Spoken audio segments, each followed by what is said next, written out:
Hey everyone, welcome to the Next Issue podcast. How are you guys doing? Doing okay.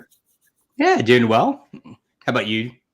Doing great, thank you. Yeah, we got a lot to talk about today, so we're gonna focus on just a little bit of a. We haven't had a news update in a while. It felt like a good week. A lot of mostly good stuff, and then we have one item that we kind of have to begrudge a little bit about with this whole You Comixology update thing. Oh, you guys are gonna know more about that than I do. Yeah, you are being way too nice right now, Daniel. Let me tell you. Well, he still wants sponsors. Comixology, you suck. By the way, this episode brought to you by Comixology.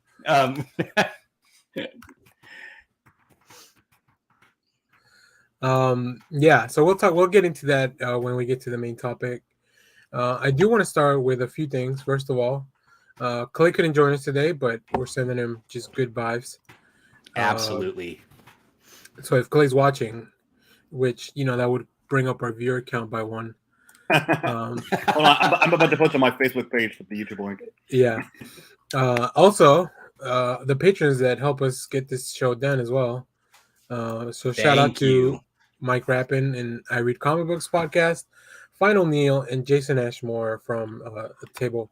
So yeah, let's not dilly daddle because we got a lot to talk about. So let's get into our previously on Next Issue.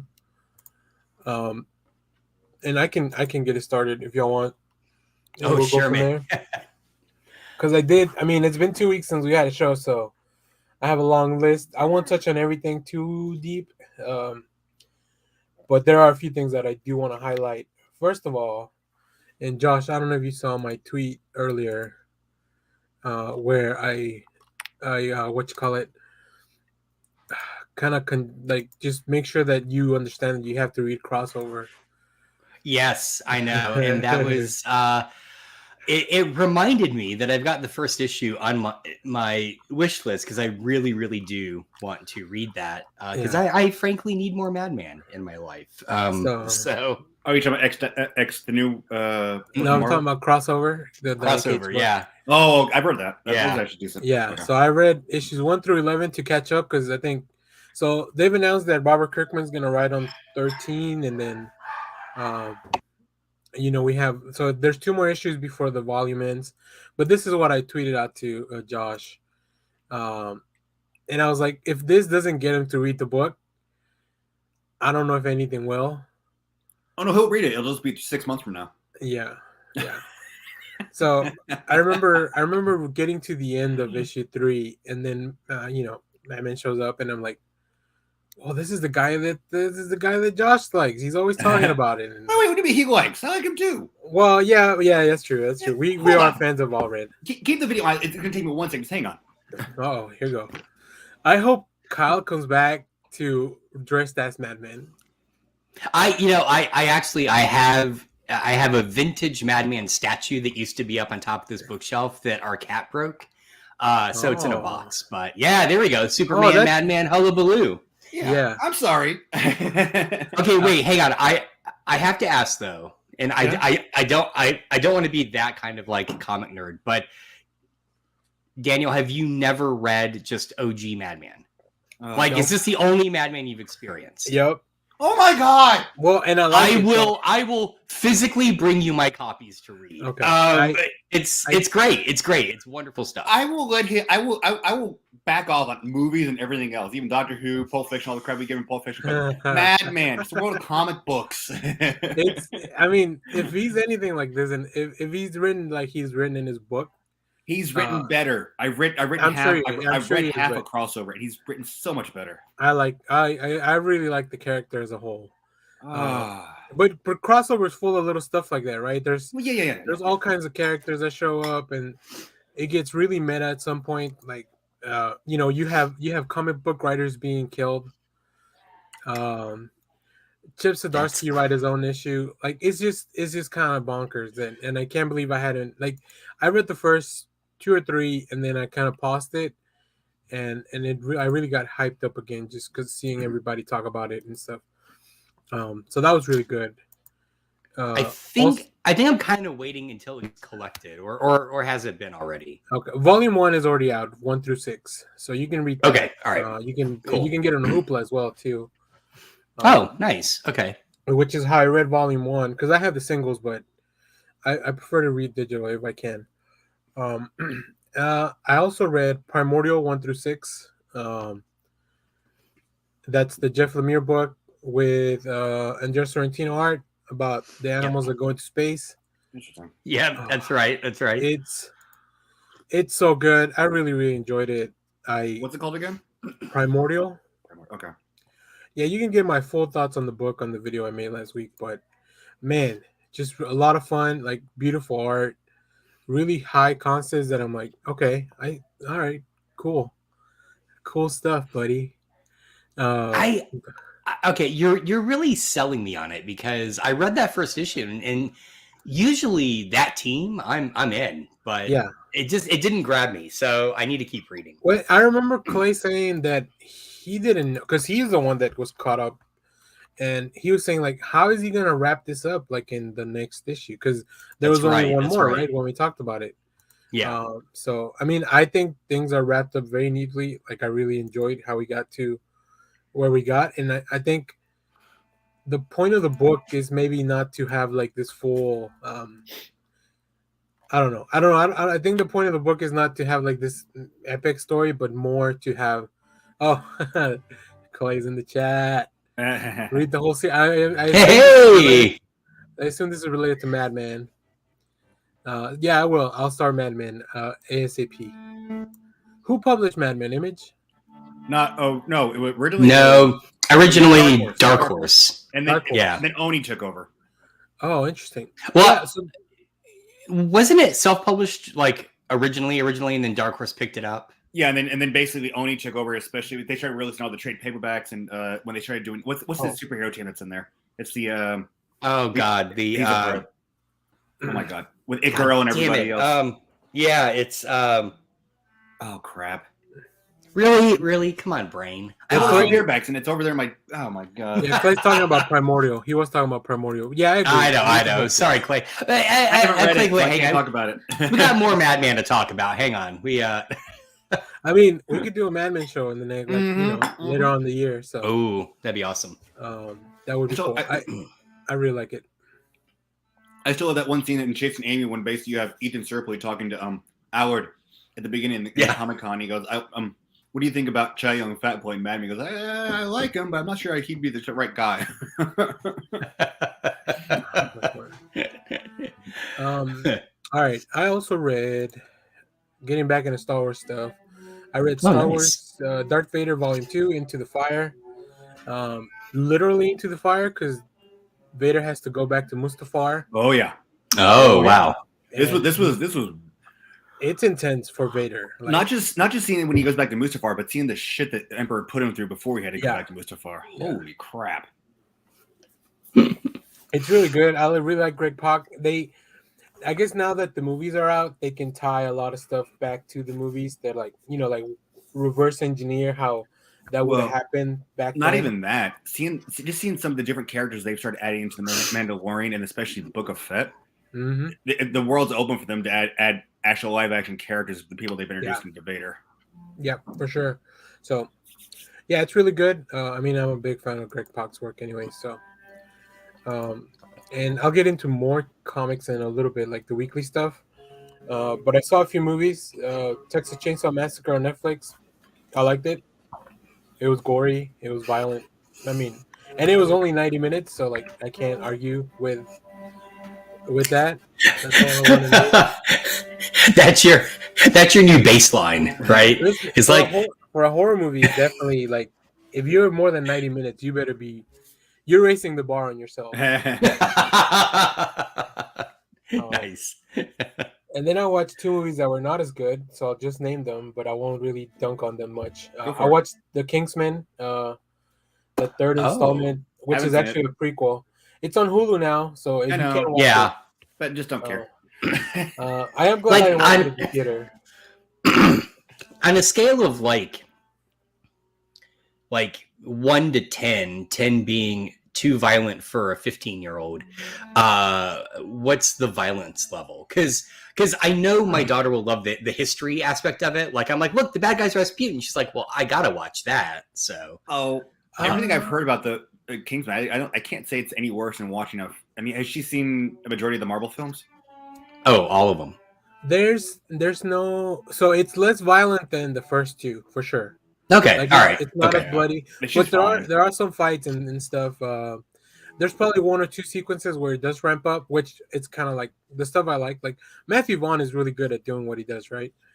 Yeah, it was just the story in this one, and it's the first one has Samuel L. Jackson, right? Yes. Yeah, so just gauge how violent a film's gonna be with him in the film. If he's not in the prequel, you're fine. That's true. I mean, I guess so.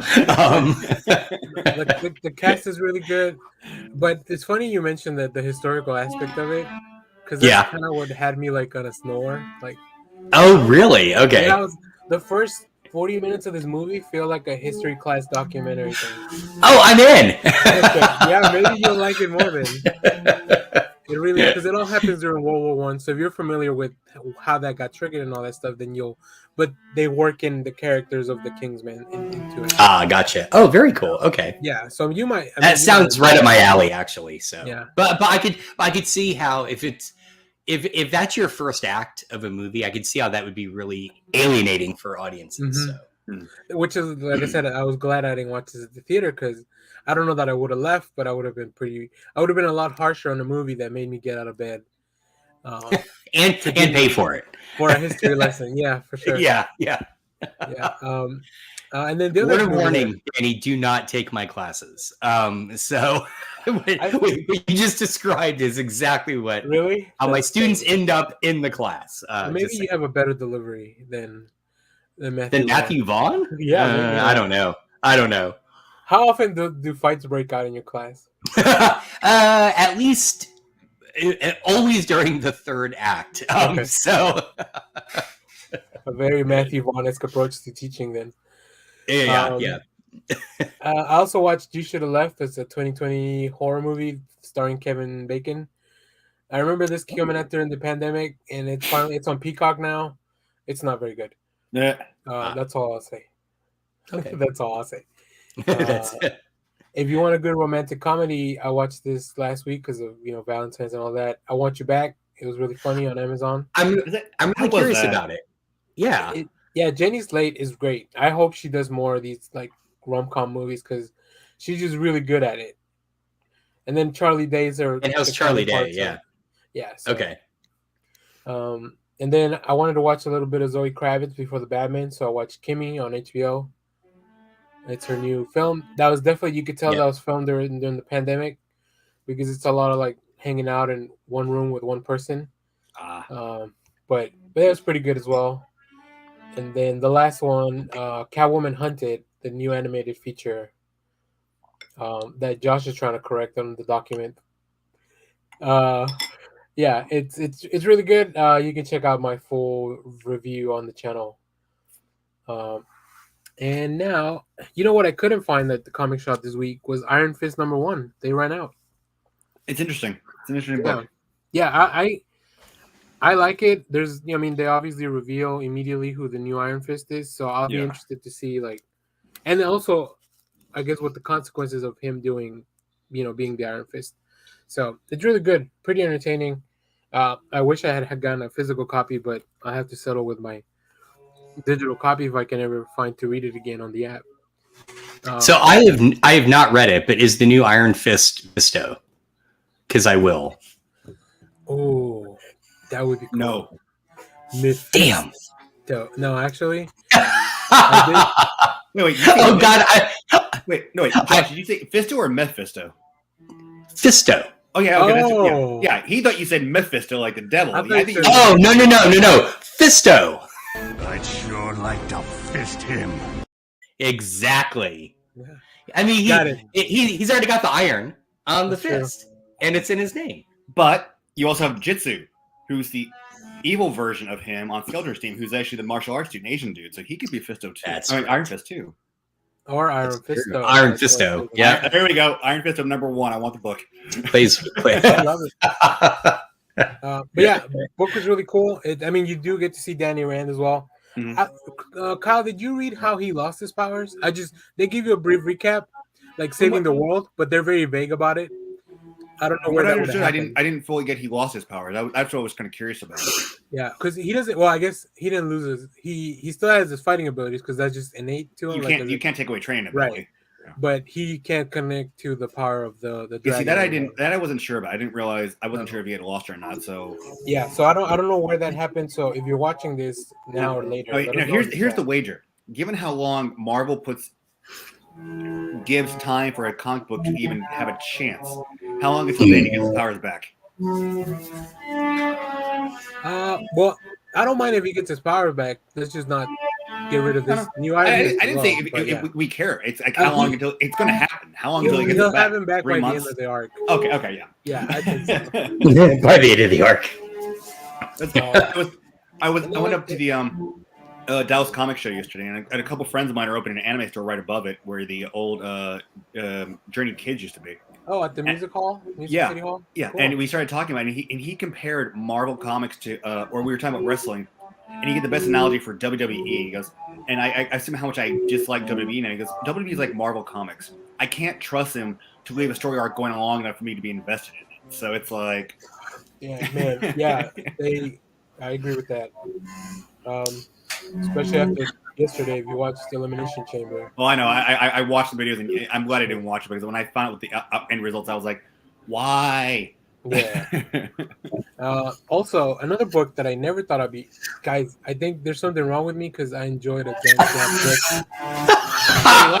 I mean, there's something For wrong. 2 weeks in a row. Do we have to have an intervention, Danny? Like, what's happening here? Oh, and I read a Fantastic Four book, so that's 2 things off the list that I don't normally do. The Fantastic 440, which is the continuation of Reckoning War.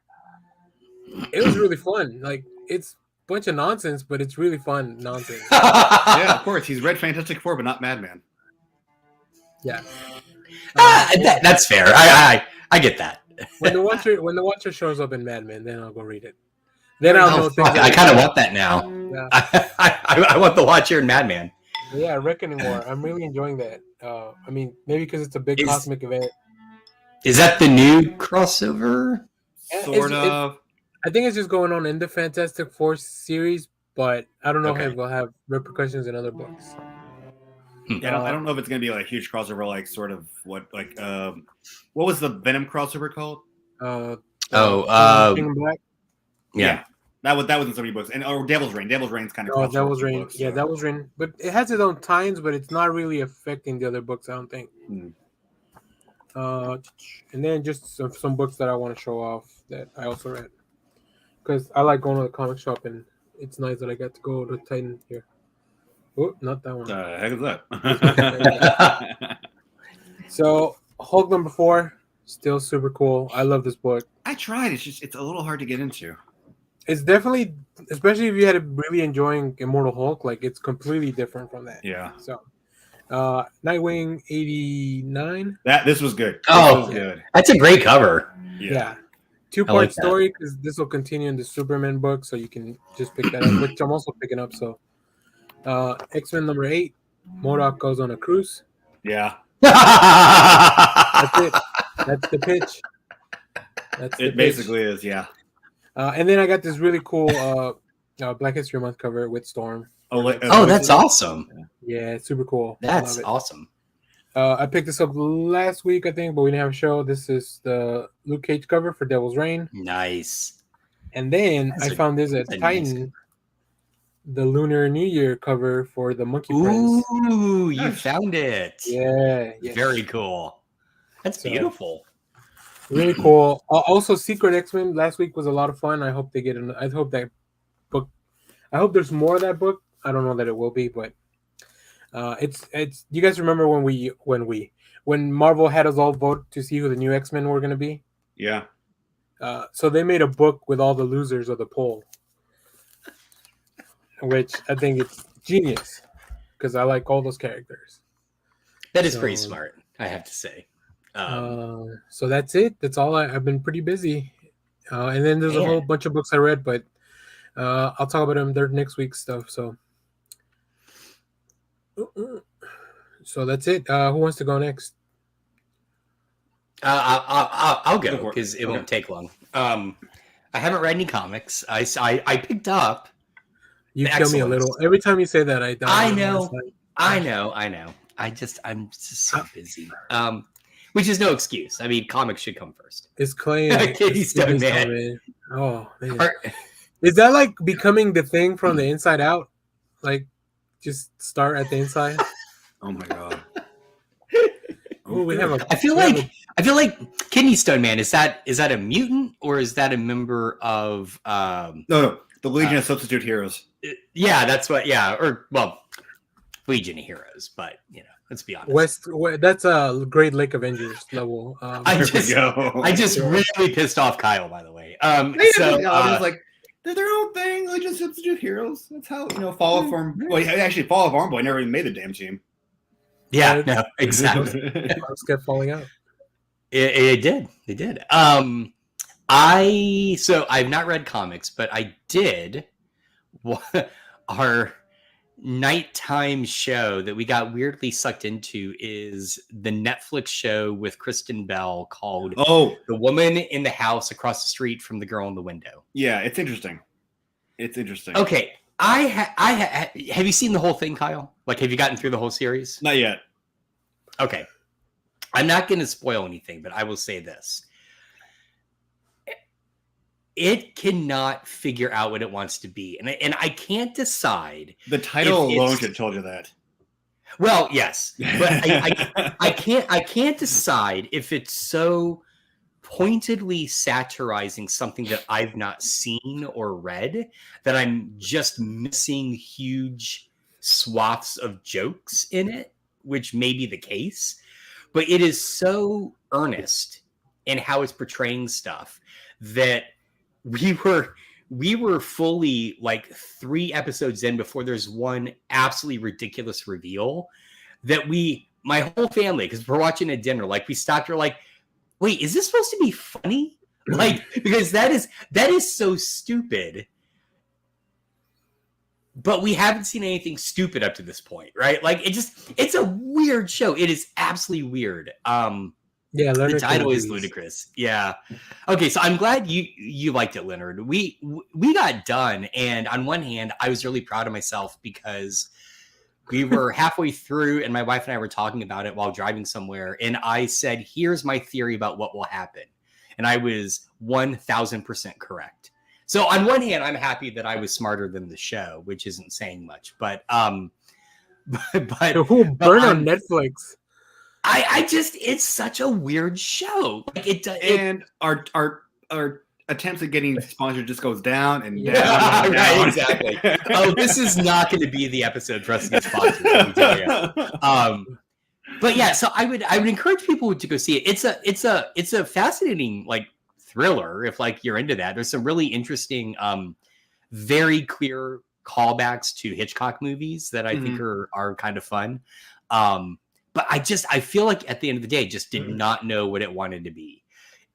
So anyway, so we watched that, and then out of desperation to find something to watch at dinner, because we have like a 30-minute time window. I discovered Hulu has finally added Staged, which is the Michael Sheen, David Tennant show they created during the pandemic. And it is hilarious. It is. What is it? All right, so the plot basically is this, and I can't figure out how much of the plot is real or just a conceit. The plot is that a young up-and-coming director was able to cast them both for a play in London that they were about to start working on right when the pandemic hit. So his plan is... Is it Michael Sheen the one with him in the Neil Gaiman series? Yeah, Good Omens. Yeah, so it basically reunites them. But... So the plot is the director's trying to convince David Tennant and Michael Sheen, to rehearse for the play over Zoom. And David Tennant's fine with it. Michael Sheen is not. But what's really great is like Georgia Tennant like appears in it, and I don't know if it's Michael Sheen's actual like wife is in it, but there's like real subtle jokes about the fact that like David Tennant and Georgia Tennant have kids, and Michael Sheen, his wife, do not. So like, there's one moment where like, he's sitting there talking with David Tennant, and his wife just brings him like a glass of wine, and he starts sipping it. And David Tennant's like, wait, hang on, you're drinking already? He's like, whoa, did you wake up at 5 to see the dawn? He's like, no, I woke up at 8. He's like, I'm 3 hours ahead of you. It's 6 o'clock my time. Wine. And then his wife brings over like a beautiful charcuterie board. And then David Tennant goes back. He's like, to his wife, he's like, do we have any cured meats? She's like, why? He's like, I don't know. I'm thinking I might put together a charcuterie board. She's like, well, we have one. He's like, really? Yeah, the kids use it for their Play-Doh. He's like, oh, okay. You know, like it's this constant back and forth. It's really fun. So if you're just looking for just a ridiculous 30-minute show and you need a little more David Tennant and Michael Sheen banter in your life, it's on Hulu. Check it out. Staged. Okay. There's 2 seasons. Yeah, I like this screen cap a lot. I am befriending him slowly and methodically. Yes, it's so good. Oh God. So anyway, that's basically all I've done this week. I watched a show from 2 years ago and a new show that I am still torn about. And yet he still hasn't watched Peacemaker. Yeah. Or Boba Fett. No. Or Boba Fett. How do you think that David Tennant can be both hilarious and then the most scary person on earth? I know. Because when he played the Dodger, he played them both. He played the most scary character you could be and hilarious. Yeah. Okay, that's a great point. That's a really good point. He pulled both up on the Doctor, so that's why he can do both. I guess I wouldn't know. I wouldn't know. If you watch Doctor Who, Daniel. Yeah, you should watch Doctor Who. I'll just watch the David Tennant. I'll just watch the David Tennant season. That's fine. Hey, no, that's fine. That's fine. There's only one, right? I think he only Oh no, there's 4. Oh boy, 3. We only got one season. Eccleston only got one season. Eccleston. Okay, I also get them confused a little because they can both be very menacing looking characters. Yeah, absolutely. Cool. Did you see the rumor? And it may just be a rumor, so I might be rumor mongering here that Marvel is in talks to get Tenant to come to the MCU, and it makes me wonder if he's going to be. I mean, how would he play? he couldn't play the same character, right? Yeah, he could. Marvel, they could easily do it. Oh, all right, fair. No, that's fair. That's fair. He could be Mephisto. Oh, I want that. Yeah. Oh my god, he's perfect. That. He's perfect. Yeah. Oh my god. Holy crap. Yeah. Damn. Hey, so somebody get Kevin Feige on the phone. Daniel just nailed it. That's amazing. Oh shit. Wow. That's how you can come back. Because they're already talking about possibly bringing the rest of the Marvel TV people, and I still believe they're already in the MCU, but officially be in the MCU. And they bring Jessica back, start making her have visions or something with almost said Kilgore. Yeah. Kilgrave. Yeah, it's Kilgore. And then basically find out that later it's Mephisto fucking with her. Oh, man. They don't even. Mahershala Ali played one character in Luke Cage, and he's going to be Blade now. That's true. Yep. What's her name? Cersei from the Eternals. Gemma Chan, I think. She was Minerva in Captain Marvel, and now she is Cersei from the Eternals. Yeah. So, speaking of which, I got my Eternals steelbook this week. Oh, nice. Yeah, it's pretty I still need to watch it. Not as much. It's on Disney Plus. You have no excuses other than your lack of time because you spend time with your family and work. I know. Well, all right? Is it still on Disney Plus? I was worried. Oh yeah. It's gonna be there for a while. That they were gonna pull it. No, it's gonna be there forever. Oh, good. All right, no, that's fine. I'm cool with that. You better be right, Daniel. I'm gonna hold you to that. Hey, as long as Kevin Feige's on board. Josh, have you seen Spider-Man yet? Huh? Yes. Okay. Well, then I haven't. Oh, what? You haven't seen it at home? It's coming to Disney. It'll be Disney in about a week, I think, so I can watch it then. What? It'll be on VOD. I don't know that it'll hit Disney because it's a Sony movie. It's a Sony. It'll be. Oh fuck. But no, I think they're already talking. It's going to be on like multiple platforms. I'm sorry, like it goes to like Stars or some bullshit because that's Sony's platform of choice for Spider-Man movies. It's got to be on. It's got to be on Disney too. But you'll be able to at least rent it or something. So I'll get around to watching it eventually. Yeah, I definitely. Yeah, because I don't think Disney Plus even has the previous Spider-Man movies, does They it? don't have any. You got all the Tom cartoons, Holland- but not the movies. Yeah, they don't have any Tom Yeah. Holland Spidey movies. Or the Hulk. Well, That's no. a whole other story. That's a whole other. Yeah. I mean, story. like the Tobey Maguire, all of the previous Sony stuff. No, those are all on Stars. What is Yeah. Stars? Yeah, who has Stars? Who is Stars? All right. Kyle. Okay, let's see. I read, Thor number 22, which basically is him trying to take on Mjolnir. The rest of the MCU, the rest of the Marvel Universe decides to come in and take him on. It's basically them losing battle. Thor rescues Odin, and Odin basically tells him, it's like saying, you don't exactly have the full power of the All-Father yet because I'm still here. And then when basically Odin gives up the rest of the Odin force, basically Thor goes into Super Saiyan mode and we're going to see the final DBZ battle between Mjolnir and Thor in the next issue.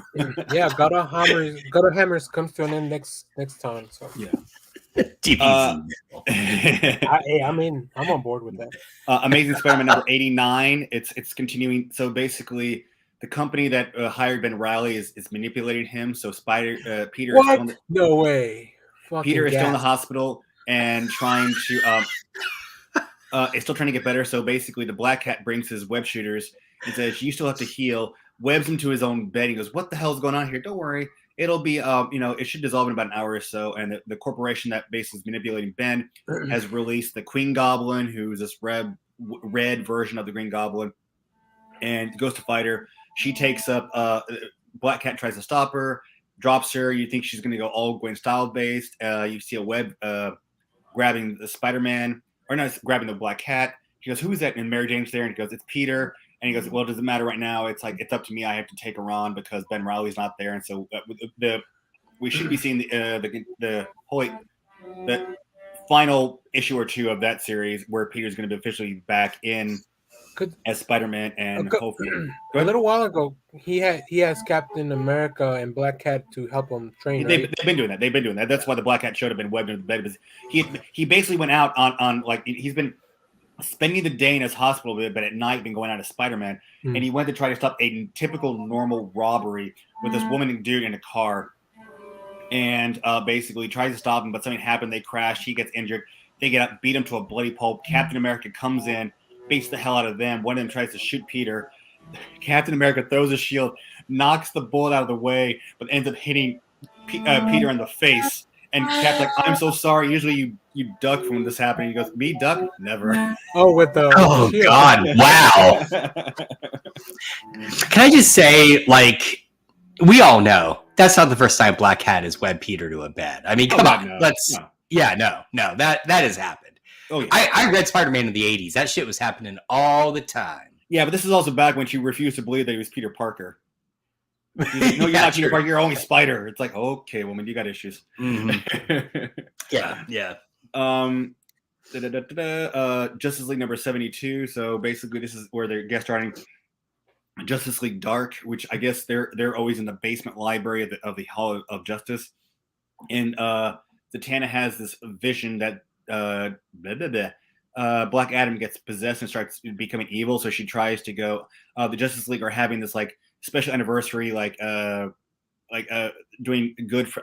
It's some kind of festival where they basically bring in nonprofits in to do good for the community to make a relationship. So Black Adam goes off, flies back to his country, ends up having this talk with this woman who you find out later is a Lord of Chaos. And they try to find, and then they're about to have a meeting. Zatanna runs in with the rest of Justice League Dark, says, "Hey, we got to find Adam. Blah blah. Where is he?" So they go to his country. They're trying to get him to stop, but eventually he gets possessed by this Lord of Chaos, and it's basically her vision coming true. So we're going to be seeing this team up of the Justice League and Justice League Dark going against Black Adam this issue, and then they die in 3 more. Well, so we think, and then we have Dark Crisis.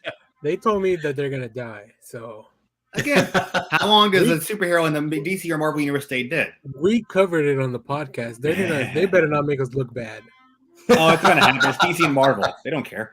Yeah. And Nightwing 89, which has been a fun one because it's Jonathan going to the Fortress of Solitude, trying to talk to his dad, but he's only got the artificial intelligence. And then basically you have, this is the best part. You go to Bloodhaven, Dick's in bed with Barbara, and you have this voice, and he goes, "What the hell?" And it's Keelix. They're petting Barkwing, Dick's new dog, and he goes, "You're Keelix." Yeah, and he's saying, "I have come to talk to you." Jonathan Constantine, your help, and you just see Nightwing go, "Oh my God, Clark came to me to talk to him, and I haven't done anything." So basically, it's this is what I love. There's just been this faction of supervillains in Metropolis who are trying to take out super beings, and it's and Jonathan. So I can't remember the guy's name, but it's one of the old Teen Titans that was a member of the Titans when the Flash was younger and a part of the Titans after like a 0 hour.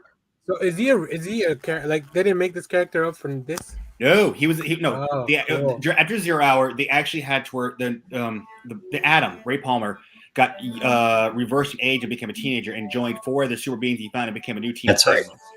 And then basically during Final Crisis, when Superboy Prime is fighting Con-El in Smallville, all of who's ever been a Titan shows up to fight him. And if I'm not mistaken, I thought Superboy Prime took and ripped his arm off and killed him. But then after all the different other crises, he comes back and he's got a cybernetic arm. But then this new faction of villains kills him and drowns him in the Metropolis Bay. And so Nightwing shows up. And this is what I love about it. The issue starts with it like basically right where Rebirth, because it's Nightwing still in his red costume and Batman. Yeah. And they're trying to find Jonathan. He goes, "Hey, he's in there." And he's seen nothing but heat vision come out. He goes, "What the hell was that?" He's like, "What do you expect?" He's a scared kid with a guy dressed in a bat costume. So they take the mask off and he goes in and basically goes, "Hi, Jonathan, I'm Nightwing."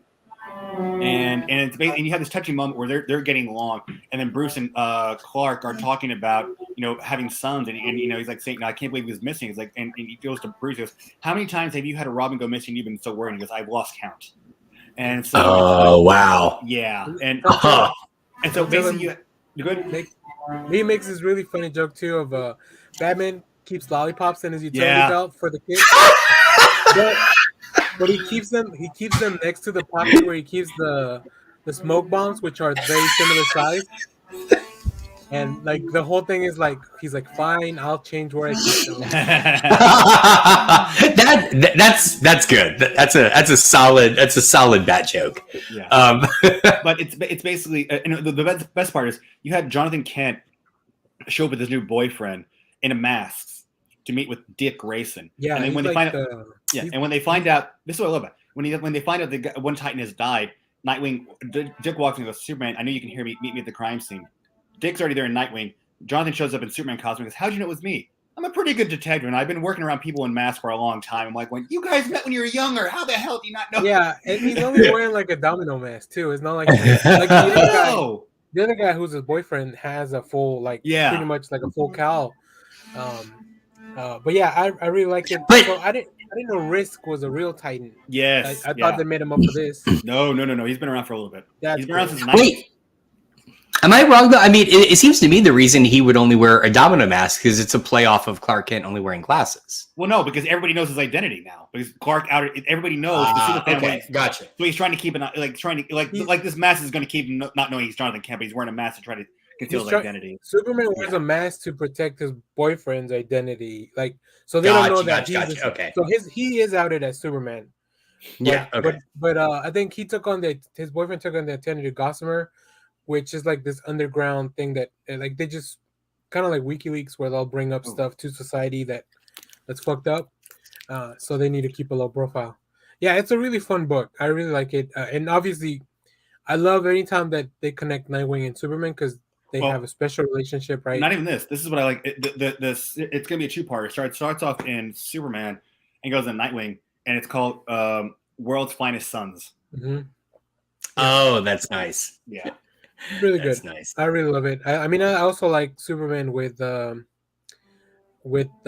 Jesus, what's his name? Damien. With Damien, I think those are really fun. Yeah. So either way, I think it's fun that we have. Although I was upset that John aged up at first. I like what they're doing. But they've sort of done the same with Damien in a slower period. But even Damien's kind of like not as not the little pipsqueak he used Yeah, to. I mean, he's been around for a long time now. Yeah. If you really go back and think about it, like since the early 2000s, maybe. And, Yeah, I mean, it was the. Oh, Grant sorry. Morrison Go ahead. wrote it. The Yeah, Son the of Grant Damien. Morrison run. And Yeah. Damien's finally has come into his own Robin. He's not just Robin anymore. He's become Damien Robin on his own, especially after this Lazarus Pit storyline they did in his own After his comics. Mortal Kombat tournament that he won. Yeah. Good. Yeah, comics are good, man. Comics are good in 2022. And then I went to Dallas Comic Show yesterday and picked up a few issues. So Hold on, let me make you a little bit larger than everyone. yeah. There we go. So I kind of went into a couple areas of all the different places I'm collecting. So for my Marvel #1s, Blade Runner. Oh, #1, nice. Ooh, cool. And Marvel Saga #1. Yes, I had that issue. I love Marvel Saga. It was great. I've been wanting to do this because I wanted to get the single issues, but I picked up issues 6. Excellent. Oh, 4 Yeah. of the John Byrne run for the reimagining, and then I decided to start doing it, and I've had this interest in for a couple years of collecting all 29 issues, but I'm starting to collect the Marvel 25th anniversary covers. Yes. X Factor and Transformers. Yeah. God, those were good. So there's 29 of those covers like that? There were 29 books. And like Match of the Universe, Bubble Babies were some of them. Yeah, Heathcliff got a cover. But yeah, Care Bear got one. I mean, it was everything. So those are kind of like the Alex Ross faces that they did a little while back. Yeah, right. Yeah. Okay, cool. And then finally, I've gotten off my butt, and for all the different models that I've been keeping in my closet and storage for a long time, I started working on one, and I'm working on Kamen Rider 5. Nice. Ooh. Very so nice. This is where I'm almost done with it, but basically I'm trying to make it to where I'm working on one model per week. That I got like 10 or 12 different boxes up there between Gundam, Dragon Ball, Yamato, and everything. So I'm trying to make it one model a week to start, getting a little more creative. There's this guy I've seen on TikTok that he uses the boxes then to make like a little shelf for his models. Yeah, that's awesome. Cool. Yeah. So they, you still keep the box where you can see it. Yeah, so I don't know if you can put them back once you're done, but yeah, cool. Yeah, but no, I forgot how much I miss making the models, so I spent like 5 hours last night just working. I've got everything from a razor blade to a pair of clippers and I even have a Gundam marker that I can go into details. Where do you get your supplies for modeling stuff? Like the razor blade and the tweezers, that's normal story. But the Gundam model I bought last time I went to a anime convention, which was a couple years ago. I mean, half these models are a couple of years old. So I just haven't opened them and worked on them, so that's why I'm doing it now. I know Madness has a whole bunch of models, but I know there's hobby shops too. Like, they're just like model shops too. Gundam markers, you're probably going to be better off getting Madness, or at least there's anime stores in the area you can stop at. So you could there's Anime Pop and Addison. You could probably pick stuff up there. Oh, what's your friend's Hobby Town? Huh? Oh yeah, your friend's anime store. What's it going to be called? Oh God, hold on. Hang on. That way we can. Oh, keep it on. Keep it on. While he's doing that, Danny, I was gonna say I've noticed at Target they've started carrying more models, and you can get some tools there. They've got like they haven't the officially cutters. They haven't officially opened yet, but it's going to be anime. Nice. Anime Young. Yeah. Oh, cool. Younky. And they're going to be up on the second floor, right outside of where the new. Well, not new. It's a little bit over 6 months old now, but.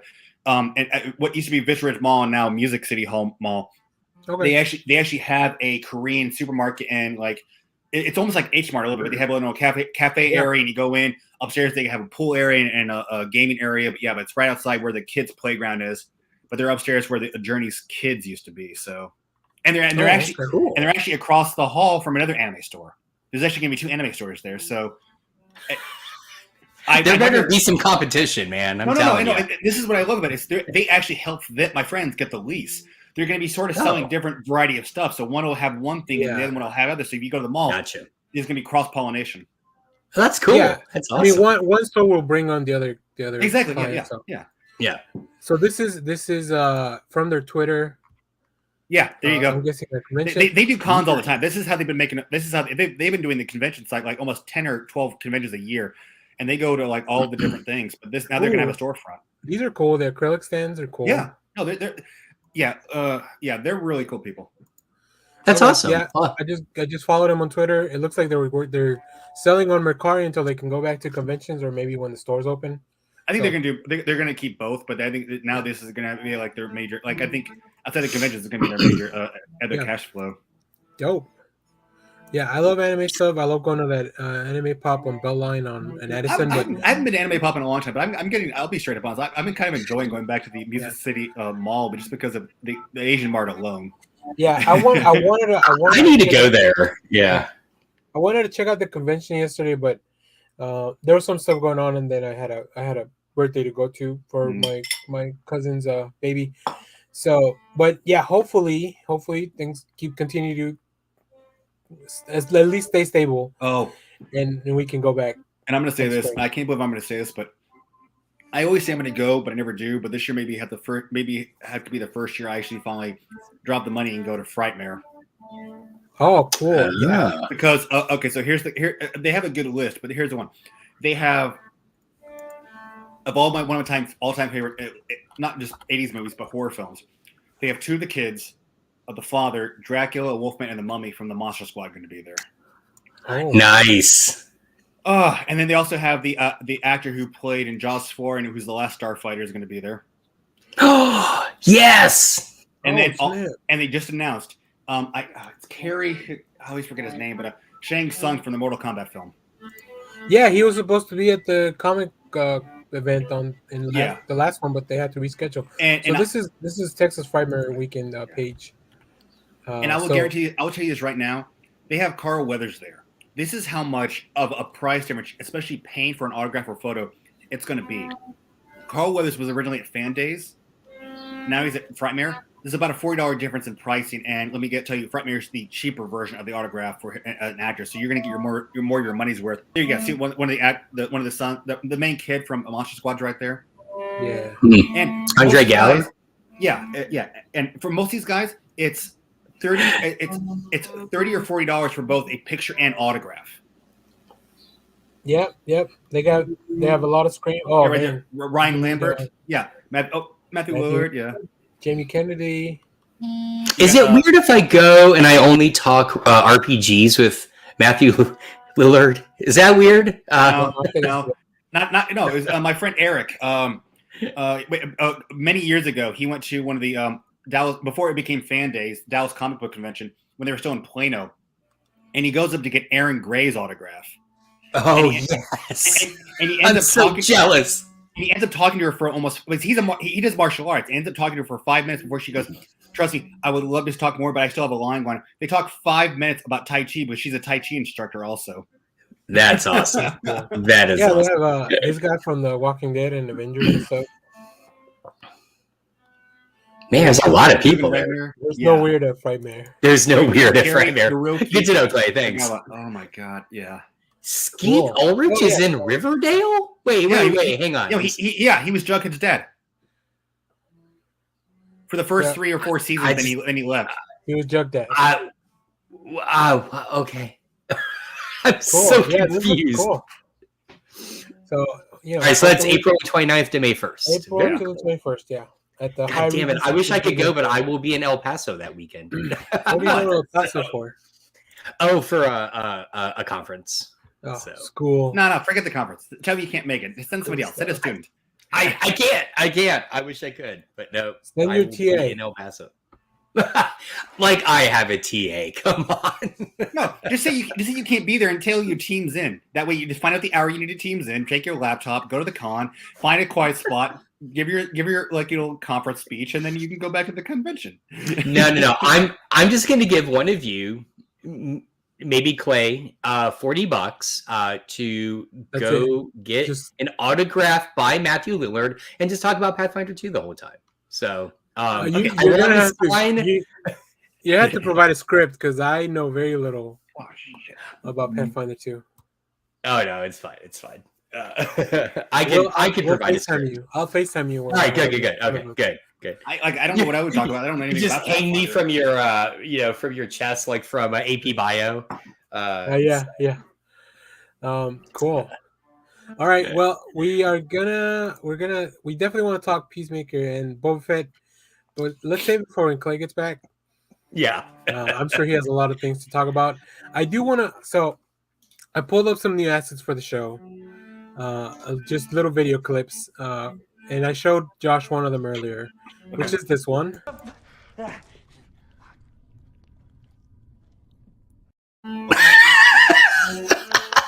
I love that Josh. I have no idea what's happening there, but I dig it. I absolutely dig it. That's awesome, Clay. Do it, and then I want you to have him sign my Beetle and Grimm's book. So, Kyle, you've seen Peacemaker the finale? Oh, good. Yeah, I've seen everything. All right. Well, this is gonna be. I already told Josh this is gonna be a small spoiler because I wanted to pull this clip because it's hilarious. Oh, please! Oh, please tell us what I think it is. Please, Oh, please. So, little spoilers for. There's a big cameo. Hopefully, you haven't seen it on Twitter. Two cameos. There's a bunch of cameos. Yeah. So here we go. I'm so fucking sick of that rumor. It's not a rumor. Fuck you, Barry.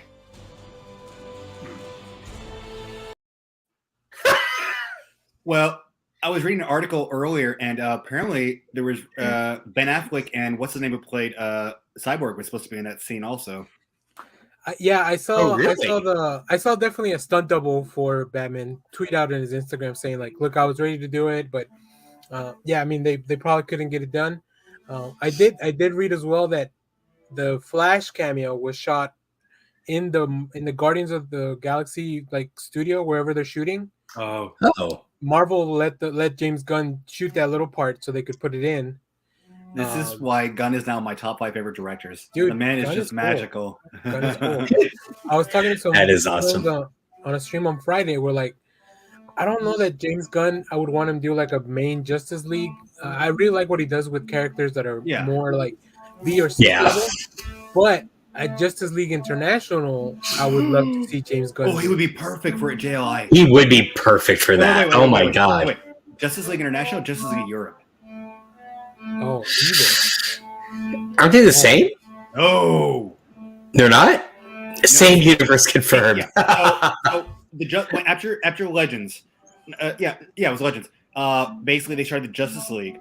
Then basically they brought in Max Powers, and they decided to go international. Yeah. That's when they brought in That was JLI. Yeah, and then they basically had it to where there was Justice League America, not Justice League of America, Justice League America, and then Captain Atom with Barry and a couple others decided to have a European branch and go to Europe and Paris. Oh, gotcha. Europe, yeah. Okay. So the really cool thing is here that Ezra Miller Flash has yet to have his own movie, but he has cameoed in Batman v Superman, both versions of the Justice League, Crisis on Infinite Earths in CW, and now Peacemaker show. Whoa. And the first Suicide Squad film. And the first Suicide Squad. Oh, shit. I forgot about that. So the Flash has been all over the place, and he has yet to have his own movie. It's coming. But here's the thing. Yeah, put Peacemaker Legends tomorrow. I would love that. Here's Or the thing, though. Vigilante. Considering what the Flash film is going to be dealing with, it's kind of brilliant. And I'm sure they didn't plan this. They just stumbled into it. It's brilliant for him to basically be set up with all these cameos, right? Because his movie is going to be the multiverse. It's going to be... He's going to retcon DCU, basically. Right, exactly. So it makes perfect sense. As much as I am tired of multiverses, that's kind of smart. So before we get into our main topic, because I think we'll cover some more of that. I did pull some more clips, and I just want to show you guys maybe a couple more, and I'll drop them in throughout the thing. But so I got this one, which is just Robert Pattinson Batman punching out. Yeah, he fisted him. Gordon. He punching out Gordon. God.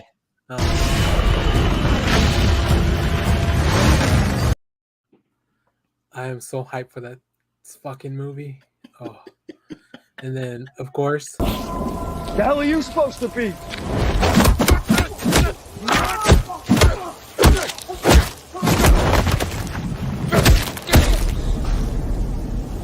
I'm vengeance.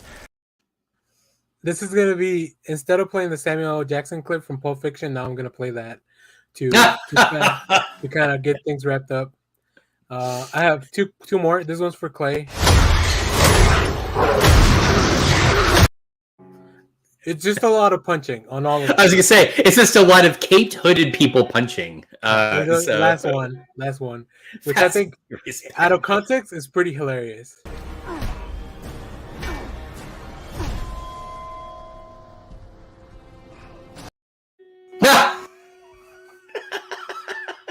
I love he's punching it so hard, and then he just like he can't punch him anymore. I do like that little ring sound. That Yeah, the like ding, it's just like he's hit a punching bell. metal. And then the way he looked back, he just looks at his face like, "Uh-oh, I don't fucked up." Yeah, Fast and Furious Batman, dude. Oh, Clay, you don't know Clay. So yeah, if you see those sprinkled throughout the show, and if you guys have more ideas for clips of, they don't all have to be punch related. They don't have to be punch related. I was pulling clips and I was like, oh, there's a lot of violence in these, so let's just like, let's keep it going. So, all right. Now we're gonna get into our main topic, which is just a good old news roundup. We're gonna say some of the other topics we have for when we're back in full strength here at the show. But let's see. I love when Batman realizes he needs a plan B. Yeah. Yeah, he definitely didn't think that far ahead. I guess it's also hard to gauge how long the kryptonite was gonna keep him last. Yeah. But we got last week was the Super Bowl, and we got some really cool trailers. Also, the Friday before, we got some really nice video from DC Comics about the 2022 slate. So let's go through some of that stuff. Did you guys watch the Multiverse of Madness trailer? Yep. Well, we have to start with what I would call the elephant in the room. I mean, just because of the magnitude. So I was watching the video I was doing a reaction video, and you hear this peculiar, familiar voice, and I'm like, "Is this a Star Trek movie? What's going on now?" So yeah, we hear Sir Patrick Stewart, like in the movie as part of whoever. Doctor Strange is captured by these Ultron sentries, and he's being taken into a room, and then you just hear like Patrick Stewart say like, "We need to tell him the truth" or something like that. What do you guys think? How did you guys like the trailer overall too? Because there's a lot more stuff, but that was the main thing. There's been rumors they're going to be bringing in a whole bunch of different characters from their other Marvel films into this movie. So, I mean, watch it. It's going to be Xavier's. It's going to be Patrick Stewart's Xavier. I can't remember the actor's name, but like one who played Reed Richards from the 2 Fantastic Four films. And we're probably going to have. Oh, they're going to bring him into it? No. Watch. That's where I'm going with. Oh, I see. Watch this be the Illuminati, and it just makes sense that he'd be the Reed Richards they bring in, and they basically maybe in the movie we're going to have Doctor Strange be a part of the Illuminati. I would actually really like if they used the Fox Fantastic Four. Yeah, Reed Richards, so they don't have to rush and reveal who they really want as the real one. Yeah, that's a good point. So we were saying before the show, I started seeing headlines that he was in it, and I'm like, I don't remember him in it. And so I went back and I rewatched it again and again, and I realized it was probably that voice, but it didn't. I guess it didn't scream at me when I watched it the first time. My thing is this: it makes sense now more when you think about Wanda, because I wonder if they're going to reveal that Wanda actually is a mutant. And there is that one moment where they zoom in on her eye.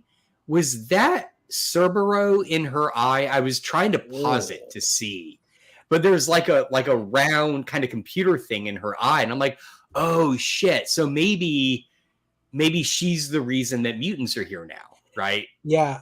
So one of the theories I've heard, and this was kind of far fetched, but I like that it would be a good continuity thing. They were saying maybe House of M happened before we started watching the MCU movies, and that's why there's no mutants around. And then this is the movie that kind of brings them back. That's fascinating. Also, the other implication is that the Illuminati could be a thing of like this big council. So I'm doing a full video on like who the Illuminati are. What's going to be great is watch this. I've never heard of this. I will have to go read this. Wait, what? What? Oh, Josh. I mean, I've heard of the Illuminati, but not this Illuminati. No. Okay. You not knowing what the Illuminati is even worse than him not knowing what Madman. I can forgive Madman. That's any book. But the Illuminati is such a huge thing of what the Marvel Universe is, giving Civil War and everything else. How do you not know what the Illuminati is? I mean, I read Civil War. I don't remember them in it at all. Did you ever read New Avengers? No. Oh, So the very high level pitch, and because like I said, I'm gonna do a full video in that. So I'll just send you the link when it's done, Josh. so it's All right, cool. Hold on, we got to tell him. So the Illuminati basically was. I'm Doctor Strange in this, and Kyle is apparently Patrick Stewart. We must tell him the truth. So it was after the Kree Skrull War. Iron Man got together with Xavier, Black Bolt, Submariner, Reed Richards, and Doctor Strange to basically say, "Hey, we need to have like our own background council to keep things safe in the universe." And but it was nobody else knew about it. So and they were this hidden force that basically made sure, like, they were the reasons that the Hulk went into outer space. They're the ones who basically, after the Hulk was doing all the destruction, they captured the Hulk and basically sent him into space where he went to Scar. They were the ones who basically kept, like, they would be the council, like, we're going to make a decision on how we're, like, if the X-Men were to make a decision on how they were going to do something in the Avengers, they would come together and decide what was going to be a determining factor and what direction they should go. They were like the hidden government. And so basically, eventually, they all get captured by the Skrulls. And because each one was like their own main portion, like they pull the strings. So Xavier was the component for the mutants. Yeah. Namor was the component for the Atlanteans. You had Doctor Strange for the magic. You had Black Bolt for the Inhumans. You had Iron Man who would deal with the rest of the cosmic world, and you had Reed Richards who dealt with like everything else. And so basically, they got captured by the Skrulls. They took their DNA, but they escaped. But then you come to find out later that Skrulls had basically taken other Marvel heroes and impersonated them in there and placed sleeper agents as superheroes in the Marvel universe. And eventually that's why we had Secret Invasion, because they were able to take DNA and replicate those powers from these other people, and that's why they invaded Earth. So after the Kree Skrull War, anytime something really big happened in the Marvel universe, there would be like this one shot or another issue of Avengers Illuminati that would come out to kind of fill you in on what were they doing while all this stuff was happening. So there's one where they have to the Beyonder kidnaps them and takes them off world and does Beyonder shit with them. There's one where they have the Infinity Gauntlet and they get all the gems and they have to figure out what's the next step, which kind of comes back in Secret Wars. It's really interesting because it's all these characters that you think feel like, I mean, they're superheroes for the most part. Namor's kind of the wild card, I would say, in the group. Right. Yeah. And then later on, maybe Black Bolt also. Yeah, I mean, he's always definitely looking out for the Inhumans, which I guess also is Namor, just kind of looking out for the Atlanteans. Yeah. Right. But yeah, Beyond. I like this Bed Bath and Beyond the shit. I like that too. But then, then, all right. So, go ahead. I'm sorry. And then later on, Xavier dies. So what happens? Who comes in to backfill his slot? And then they add Black Panther to the mix as well, with the New Avengers and the Marvel Now era, and then also Captain America. I remember for a short bit, which sets up a really interesting situation because he's kind of the moral compass, but this group can't afford that. So right. Long story short, after a while, they end up erasing Cap's memories and kicking him out of the group. Yeah, which sets up a hilarious storyline when he remembers. Oh, wow. So, yeah, it's really good. It's really good stuff. They've been a really interesting group that... Obviously, I need to read this. Yeah. But this now makes more sense why I was also seeing headlines that they were going to bring back the actor that played Black Bolt to the MCU. Because if they intend to remake the Illuminati composed as it is in the comics, they would need him. But they could also just, like Clay said, let's forget about the Inhumans. So, which is another Star Trek character now, right? He's got his Ansel Asgore. Right. Yeah. That's right. Yeah. Is he playing Pike? Yes. Yeah, I think so. Okay. He plays one. Here we go. See, yeah, New Avengers is one of the best books ever.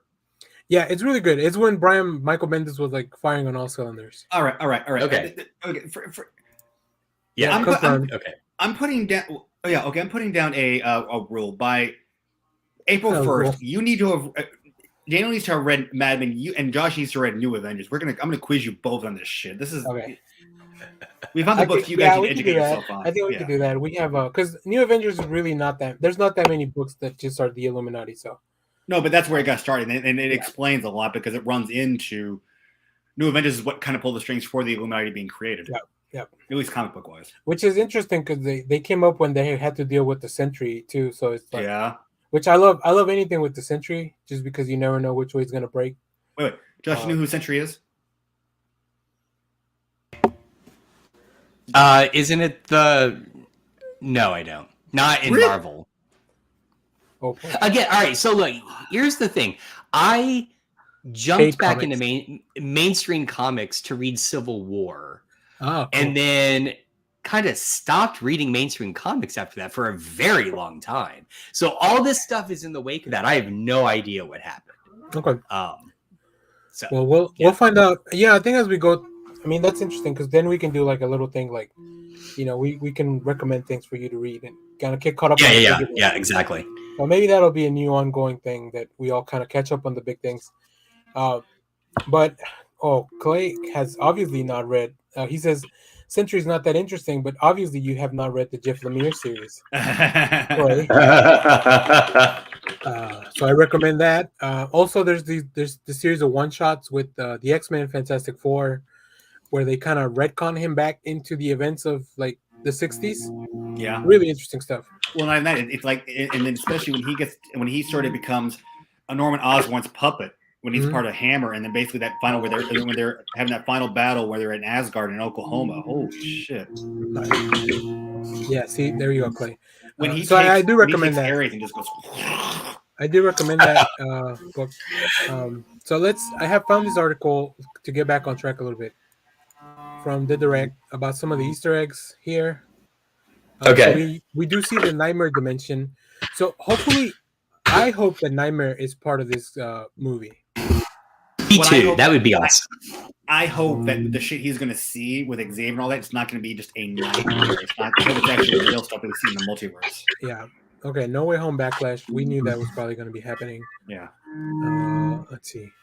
Oh yeah, Rinthra. Yeah. That's right. That is cool. When I saw him in the crowd, because I went back and I watched the video a little bit, like a few more times. Yeah, I saw him. Yeah, so very cool. So I kind of got the impression that the setting from Shang-Chi is now like the new Wakanda, right? Like where a lot of the previous MCU stuff built around Wakanda, now it's like shifted over there. Huh. Yeah, it could be. That's interesting. Then we also have this. The best play is not to use any footage from the trailers in the film. Oof, that would make people a little upset, I think. They have been doing that. I mean, think about how they repurposed. They removed the Hulk and everything running. Yeah. I was gonna say something else, but then I think you mean the Spider-Man? Yeah. No Way Home. Yeah. So then we have this animated dimension they go through in the trailer very quickly. Like this is kind of like the star portal that America. Oh God, used. I missed that entirely. I didn't see animation back there at all. That's cool. I mean, this was like a glimpse. This is like a frame of the trailer, so I wouldn't blame you. But yeah, that's crazy because this is animated. So like, this has to be from the What If series or something, right? Or classic cartoons. I mean, that looks like the. I see the cones. Is that the animated Spider-Man 66? Yeah, maybe. Maybe. Dimension. Or you're right. The coloring does look like more from the 60s and the 90s cartoons. Right. I mean, and that could just be to like make it stand out in that sequence. Yeah. But for those listening on the audio podcast, I'll drop all these links to the news so you guys can follow along if you're listening to the podcast. Somebody's hair's grown out. Yeah, Mortal. Like, man, I'm glad they're bringing him back because it felt like for a long time they were not going to. Like he was not going to be the antagonist for the second movie. Right? Yeah. Just because it felt like the MCU was going in a very different direction. It could be Spider-Verse too, the animated stuff. That's true. Yeah. That's one of the animation styles that it could have. And then, of course, we have here Marvel's Illuminati with 1, 2. There's like 6 different chairs here. We only hear what I... we see 5 chairs, but then it's like watching Doctor Strange is covering what would be the 6th location. So I wonder if maybe that's hinting he's going to become part of the Illuminati. One of my favorite rumors is that Tom Cruise is going to be a variant of Tony Stark as the superior Iron Man. which is why the Ultron sentries are there. Oh, Because wow. it goes back Okay. to it goes back to the meme of like, if the Avengers were made in the 90s, who would be Right. Yeah. each character. So I think that'd be funny. Here we go. Here's the Ultron sentries, Ultron Centuries, yeah. and then we have. This is where people were kind of like going back and forth. Is this a version of Captain Marvel? Is this Iron Man? Because it could be. Go ahead. It could also be Nova or Sunfire. I wouldn't say Sunfire. I give it more Nova than Sunfire. Oh yeah. But yeah. Maybe we'll actually get like an actual Nova Corps instead of this bullshit. Like, hey, we're flying spaceships. In this version, it could be so. In the Captain Marvel movie, Maria Rambeau and Carol were partners where they were doing. Yeah. So what if in this universe, Maria Rambeau became Captain Marvel instead of Carol? Oh, that's cool. Because it's definitely not. It's the not Monica. actress is not Monica because she doesn't have the long. I mean, she could have a different haircut, but I think that'd be a cool way to bring the actress back and then have a little variant of Captain Marvel. But just because of the coloring, also a lot of superior Iron Man vibes. So we'll see. Could that be Ironheart? Because we do get America Chavez. That's true. Like, very clearly. And we know that Ironheart is coming. Right, exactly. So we do see a shot of back in their home in Westview from the WandaVision show. Yeah. Where there's two Wandas. I really like they're tying those in more directly now. Like that just shows how important the Disney Plus series are. Well, not even that. Like, I mean, even after the TV series aired, like every report says we're supposed to get Loki in the movie also. Captain Universe, that'd be insane. Captain Universe, that would be nuts. That would be so nuts. And then we have the difference between the cut of trailer 1 and trailer 2 where maybe Wanda just making Doctor Strange see what she wants him to see. Mm-hmm. And then the White Blossoms with this alternate version of Doctor Strange, who maybe, as you can see, this looks like a post-apocalyptic world because all the greenery in the buildings. And they already said it. We're gonna get the evil Doctor Strange from the What If series in here, and we already seen him in the first trailer. Yeah. So well, and so wait, so they don't mention America Chavez? No, but she's in the trailer. You see? Yeah, I think she was she something is, that's more confirmed, but. Yeah. Well, and so all right. So here's also my other thing. Oh God, my brain just went empty. Never mind. Go on. So I don't know. I'm very excited. Go ahead, Josh. I'm sorry. Is this the first Marvel film in a long time to promote the director in the trailer? It says from director Sam Raimi. And we haven't really seen that. The Eternals did it because Eternals did it. You're right. Because Cathy Yan had just been nominated for an Oscar. Yeah, right. So they were, right. But you're right. It is something they hadn't really done before until the Eternals movie, and now here. Which I mean, come on, it's Sam Raimi, of course. Like you'd be right. You'd be dumb not to like fucking promote Sam Raimi as the director of your movie. I mean, the last time I can remember it was quite honestly Branagh with Thor. Oh, right? Maybe. Yeah. Because I don't know. What about Ragnarok? I mean, have they really promoted any director since then? They, I mean, really except again for Eternals and what about again? I said, what about Ragnarok? Didn't they push Tito? Oh, they may have. They may have. Yeah, that's a good point. From the crazy mind of Taika Waititi. Okay. All right. So it was Ragnarok. So yeah, maybe. I mean, maybe I'm glad they're doing that because obviously directors are. It's a good way to get your people in there. It is. I just wish they would kind of do it with everyone. I mean, give some props to the fact that, God, what's his name? John, whoever did all 3 Spider-Man movies, right? And that's John whatever. And then John whatever. I know. That's on me. Maybe that's why they don't do it. Sponsorship. You're like, well, Josh is off the show. I think it's John Watts. John Watts, thank you. Yeah, John Watts. And then you've got the guys that did Endgame and Infinity War, Russo Brothers, Soldier, Russo Brothers. I mean, there's these are names clearly I'm not remembering, but maybe it's because they're not promoting it in the damn trailer. Yeah, So. that's true. Or James Gunn for Guardians 1 and 2. Yep, exactly. Which Right. I'll be curious if they do throw his name up for 3, because he's a big name now. I mean, people They know... got to. There's got to be something like because I'm coming back for 3, but I better get my name on the damn screen. Exactly. So Now, do you guys have any last thoughts on the Multiverse of Madness for now? Because then, look, we're gonna be talking about this. Movie comes out in May. We're gonna be talking about this for a long time still. yeah. So, but I'm very excited. It was fun. If you want to see me geek out, go watch the trailer reaction because I literally lost it when I heard Patrick Stewart's voice. Sorry, go ahead. No, go. Well, you've heard my complaint about that last end credit scene of No Way Home, right? Mm-hmm. What if it had just been the sequence of Doctor Strange walking up to the room with 6 chairs and you hear the voice? That's all they would have had to do, and it would have felt like an end credit scene. Oh man, it still makes me so mad. I'm just so angry about it. Yep. That's good. I like that. Yeah. Clay, Same I agree. here. I want to believe. Look, I'm telling you, use the Fantastic Four actor from the Fox movies from the 2000s. Yeah. I think people will just either they'll be young enough that they maybe have never seen those movies, or they'll be like, oh yeah, like you kind of only remember the good parts. There's a lot of bad, but like I like the Silver Surfer. He looked cool. I have the best idea. Oh, Warning of Galactus. Yeah. I have the best idea. Go ahead. The best idea.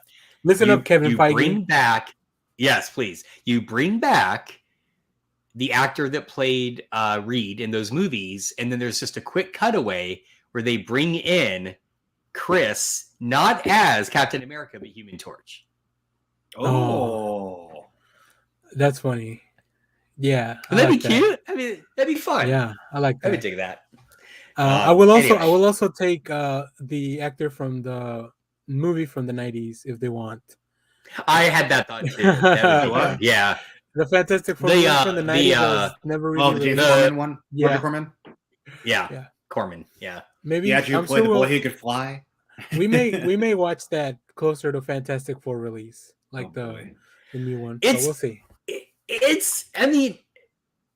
It has a better Doctor Doom than the Fox movies. I'll tell you that. I will argue that. That is debatable. Is it? Yeah. Yeah. After watching that whole film, I would rather still keep it the Doctor Doom we had in the first Fox version. Oh, God. I don't know. All right. Well, next I want to talk about Annihilation. Yeah, I mean, I think any of those big cosmic threats would be fun. I wonder if the Annihilation would be a better way to get that in there. Also, Clay says that could bring about the new Guardians. Yeah, they could finally connect it that way. Maybe give us, the Richard Rider Nova that a lot of people want. Yeah, and they had set up. Yeah. So we also saw a slate of the new DC movies that are going to be coming out this year. Yeah. I kind of want to zoom in on the Black Adam stuff because I think they showed the most from that movie. Mm-hmm. We got really good looks at the Justice Society of America. Yes. These stills are courtesy of Jen Anderson from comicbook.com. So from her Twitter, follow. So we have Hawkman. Nice. Which looks super cool. Dr. Yes. Fate. That was the only moment that got me jazzed. Oh no! The only moment was Dr. All that got Fate. me jazzed. Pierce Brosnan as Dr. Fate is something I never thought would happen. That's so good. None of us were thinking Pierce Brosnan as Dr. Fate. And I don't want anything else now. We have Adam Smasher. Yeah. Oh, I missed Adam Smasher. That's cool. This was a very quick cut. That's why I had to look up the stills from somewhere. But yeah, that looked good. And then Cyclone. I think that's the name of this character. Yeah. Which is this one I'm not as familiar with, but I mean, it looks cool. Like the ship. Yeah. Oh, go ahead. I'm sorry. No, I was just gonna say the ship is probably whatever's flying above Dr. Fate. Yeah. I think that's where she's in. But yeah, cool stuff. I love it. I love the look of the movie. So I would say the thing that makes me now more excited was because there was still some like confusion. If the Justice Society's in the movie, then it's pretty clear Black Adam is the villain, right? Or at least a anti-hero. Because oh, go ahead. No. I get why they're bringing Dr. Fate and Hawkman is because even in the comic books, they even announced back when back in the Egypt times when Hawkman was whatever pharaoh he was, Black Adam and Naboo were two of his right-hand men. So now the fact those two are in the movie makes sense that they're coming to actually see Black Adam come back. It feels to me like they're trying to convince him to get over to their team. Like they're trying to, because he's been away for so long, and we did see the clip when he comes back, he kills somebody or whatever. Put White Canary in the movies. That would be cool. But here we have this really quick clip. I love how the wings deploy. It's just, I don't know. Everything looks really, really cool. I'm super hyped for this movie. I'm going to say this. They've been trying to pimp The Rock out for Black Adam for so long. He's got a lot to live up to after Cena being Peacemaker. Yeah, that's true. Another WWE wrestler. He's going to be he's going to be a superhero. Well, Cena did it. Let's see if The Rock can do it too. Yeah, that's crazy. John Cena's done so much. Like, he's doing so well. He's beat The Rock. Everyone thought The Rock was going to be the first dude, and Cena's, thanks to James Gunn, we got a movie and a whole TV series, season out of him now. So 6 seasons and a movie. The poor Rock must be pissed. He was like, I signed up for this ages ago. Yeah, there was. I mean, they were talking about this movie in 2016 or something. Yeah, I remember him tweeting out like, "Oh yeah, I just met with some DC people." I'm like, "Oh, okay, shit, fuck, that's a long time ago." Didn't he do that like right after Shazam hit, or is that even pre-Shazam? They've been talking about him doing Black Adam before Shazam was even a glimmer in people's eyes for a film. Okay. Mm-hmm. While we're doing multiverses, it'd be pretty cool if in the Black Adam film he shows up as Scorpion King. I mean, I wouldn't be mad at that. And I'm done here. I'll see you guys later. Other people might be mad at that. I would. The first Scorpion King I like. The other ones are the ones without The Rock, or whatever. Why bother? Why bother having them without The Rock? So yeah, I'm excited. We also saw we didn't really see much of Aquaman or the Flash, although we did see that the Flash has this new visor thing that drops down. So you don't have the pictures, do you? It was a Twitter where basically it was from the new Batgirl film, but they actually have pictures of Michael Keaton in his new Batman costume. I can look it up while we watch this next thing. Go for it. Yeah. So I was just gonna play the, what do you call it? The Moon Knight spot, because it's only like 30 seconds. It's short, but yeah, I don't know that we have a lot of new stuff, but we do have some new stuff. So I'll look up the stuff while we do that, and we talk a little bit about Moon Knight. Let me make sure. I think we finally see Ethan Hawke. He was not in the previous ones, was he? Yeah, he was. May have heard him. He was. He was. Yeah, he was. Yeah, he was. Okay. All right, so let's check it out. Moon Knight from the Super Bowl. I can't tell the difference between my waking life and dreams. It must be very difficult. The voice This is new. in your head. There's chaos in you. Embrace it. Oh, So good. Yeah. Boy, they really love that one shot of him. Yeah. That's gonna become the Disney castle. The Disney castle that comes in at the beginning of every Disney movie. Oh yeah, right. Yeah, you're right. Yeah, this is for Disney Plus. This is their version of that. And then F. Murray Abraham is the voice of Khonshu. That's awesome. Yes, that's cool. So you guys talk a little bit about Moon Knight while I look up the Batman '89 stuff. It looks good. It looks good. It seems.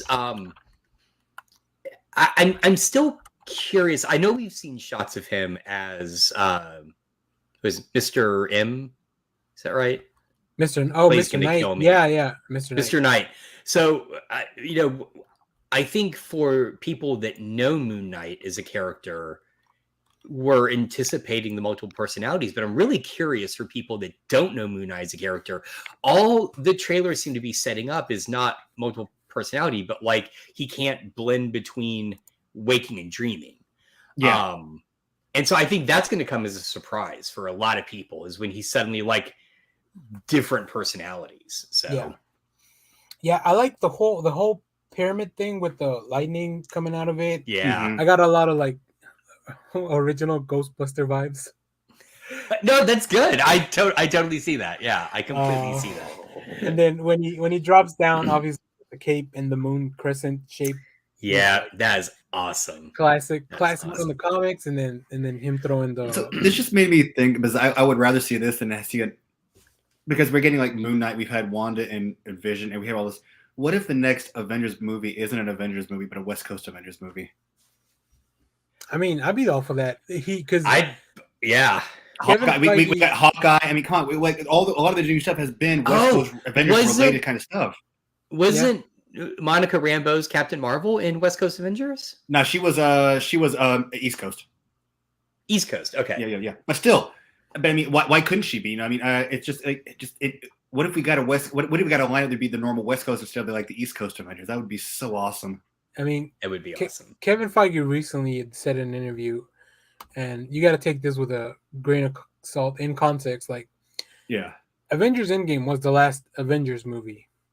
Whatever that means, like I think that just means that like the last movie that'll have Avengers in the title, as far as like that group, but we still have Young Avengers, West Coast Avengers, like all these other. Give me West Coast, please.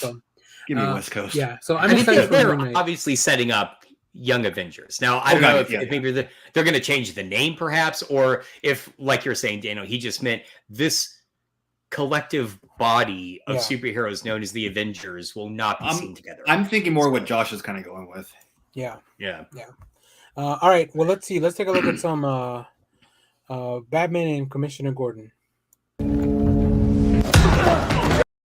No, not that one. Sorry. It's a buddy flick.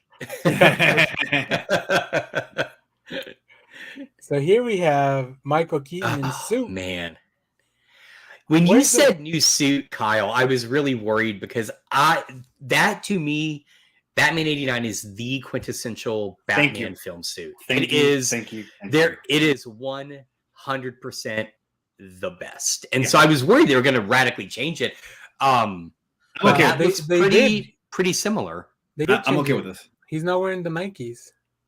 No, but what I like is it looks like the shield that comes over the Batmobile is on his feet now. Yeah. It's right? Not I like that. Oh, God. I'm not sure I like the straight line for the cape, though. But look, it's J.K. Simmons, Commissioner Gordon, and this is the body double, right? This is obviously not Michael Keaton, which is fine. Well, can we even tell that's Keaton's Batman? That almost looks more like it doesn't look like Affleck's Batman. Pattinson's. No, this one. Credit card. Oh, whoops. God damn, Clay with the deep cut. Wait! Is that J.K. Simmons? Are you sure about that? That is. It is. Okay. It is. Yeah. Does he have the back credit card? Maybe. God. No, Batman. Batman deals in crypto. He's got his own crypto. Batman's all into his crypto. Not NFTs though. He knows they're bad for the environment. Exactly. I mean, he's just turning the Batcave computer over to crypto mining. So, I'm a little. I don't like that straight line across the top. It feels weird. I mean, I don't know. Again, I'm gonna wait till we see it in the film. Again, you predate. That could just be a special cape or a special suit the stunt double is wearing. There's been too many times somebody either shows something or says something, and I always like, no, and I see it on the screen, I'm like, okay, yes. So it's just like... Right. This is a little Photoshop somebody did of pulling him out and putting him on more of a Batman context. I don't know. I like the suit. I like. Yeah, it's not that far from the. How does this look compared to the Batman '89 comic suit? This one does not look as good. Okay. Yeah, but here, look, I'll show you. It's see this is the perfect Batman suit right there. Oh yeah. The quintessential Batman. Yep. Bruce Wayne owns a Bebo NFT. Oh Lord. Look how good that is. It's perfect. Yeah, Bruce Wayne redeemed his NFT from Fandom. Beppo. What's Beppo? I have no idea. Isn't that an Italian restaurant? Buca di Beppo. Oh, I like. Yeah, it is. All right, let's move on to because we're running out of bit of time, and we do have a little reaction we want to do at the end. So let's move on to the bad news. I'll call them. Oh, Super Monkey. Beppo the Super Monkey, is that what? Oh, right. Yeah, that's right. Yeah, from Wonder Twins. No. That was Glee. Yeah. Beepo was super. Beepo. Okay, so in the pre-crisis history, before Jonathan sent Kal to Earth, he sent. Jesus Christ. He sent two. Go. He sent Crypto and he sent Beepo a super monkey. That's why Beepo is actually from Krypton and became part of the Legion of Super Pets. So you had Comet the Super Horse, Straight the Super Cat, Beepo the Super Monkey, and Crypto the Super Dog. Okay. Yeah, I think I'm still disturbed by Jacob the Super Cat. That really. Streaky the Super Cat. Streaky the Super Cat, not Jacob. Streaky. Who's Jacob the Super Cat? I thought you said Jacob the Super Cat. No, Streaky the Super Cat. Who's Jacob? I don't know. We've lost control of the show. Thanks, Clay. All right. On to our next thing. All right. So this week, a new Comixology storefront launched. It is now fully integrated into the Amazon's Kindle store. So we don't have and a new app. And a new app for and a new app. I guess most devices. I don't know. I use mainly iOS. I don't know about the other. I'm on Android, but it's basically it's the same basic structure as the Amazon Kindle app. It's just black instead of white. Yeah, and we have these really good tweets actually showing us what some of the big issues are.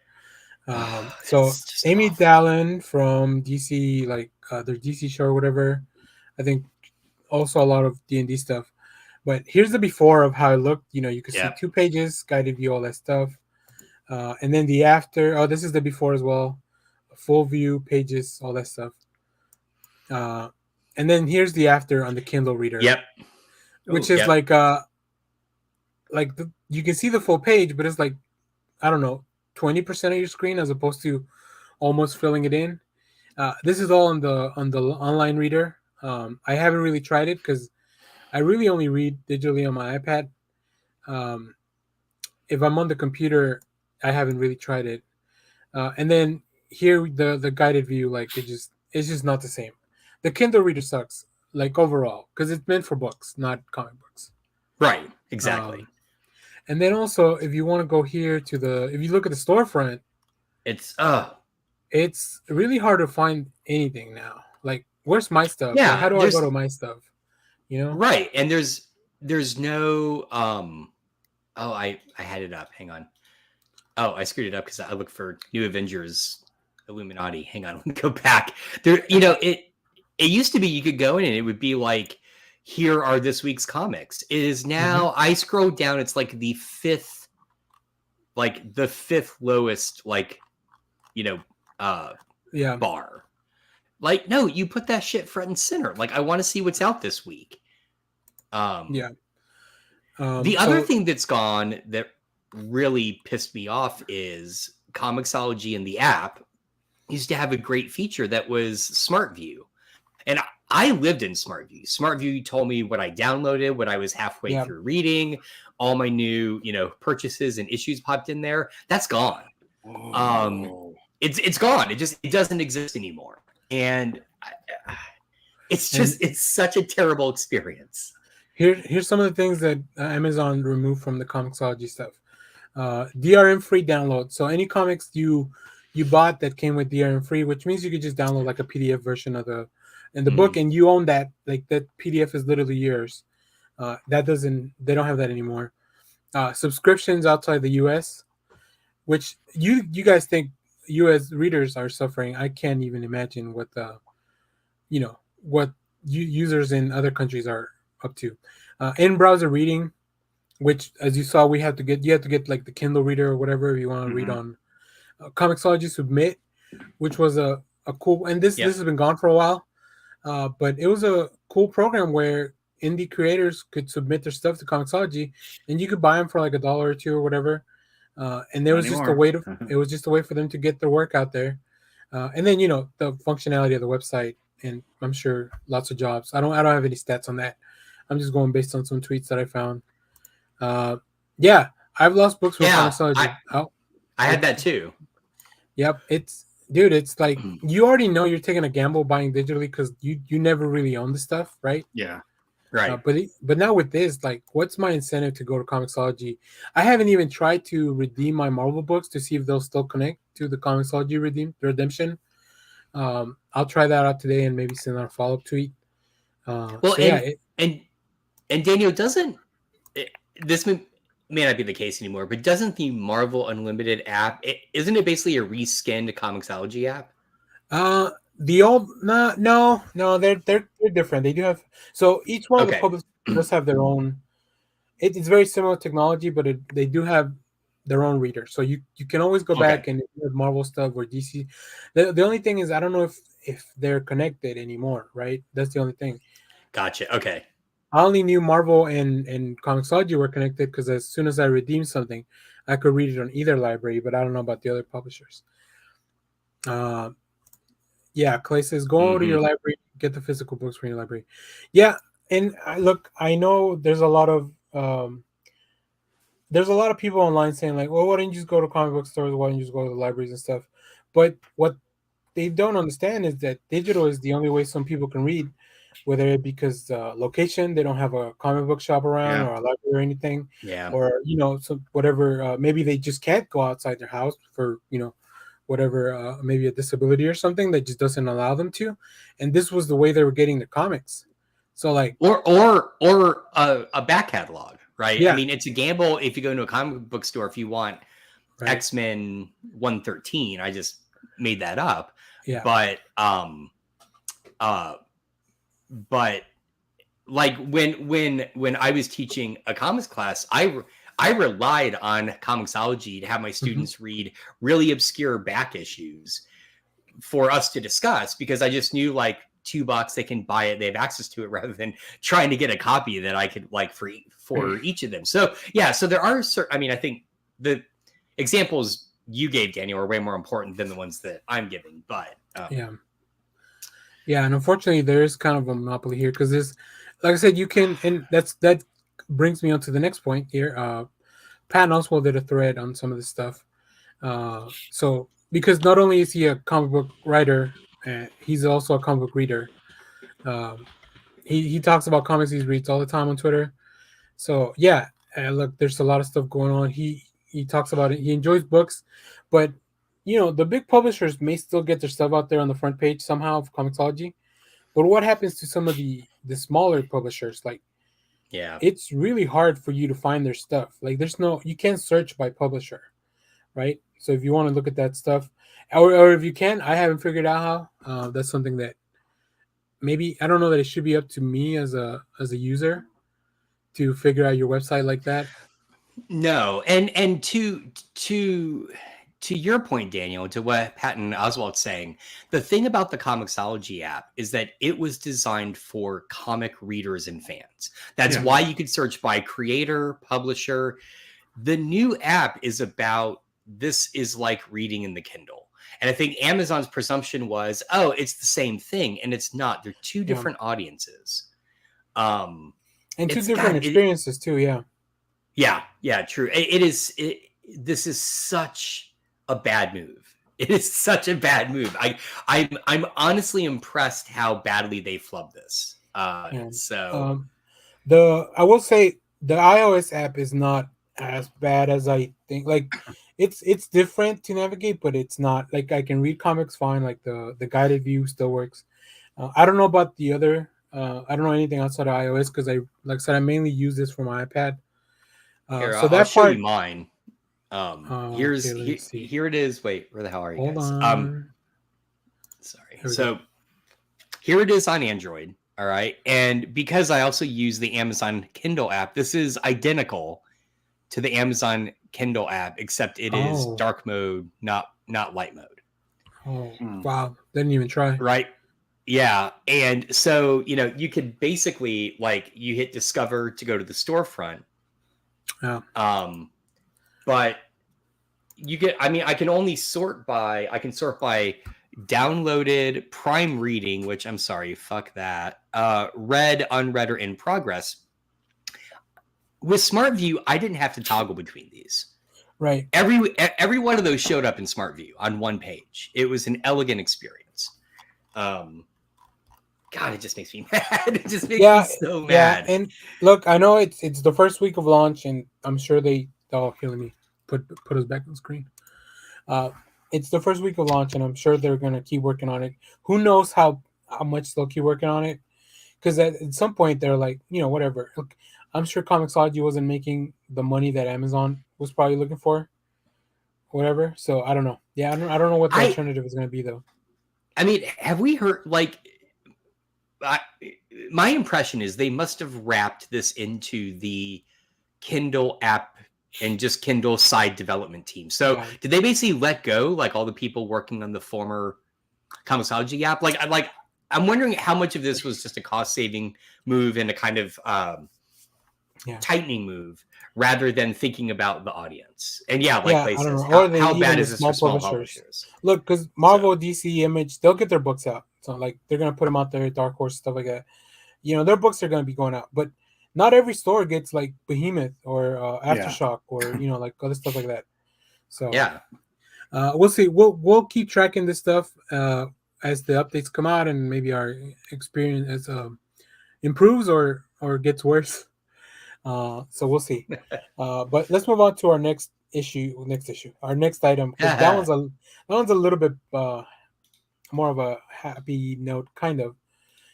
So we talked about a few weeks ago.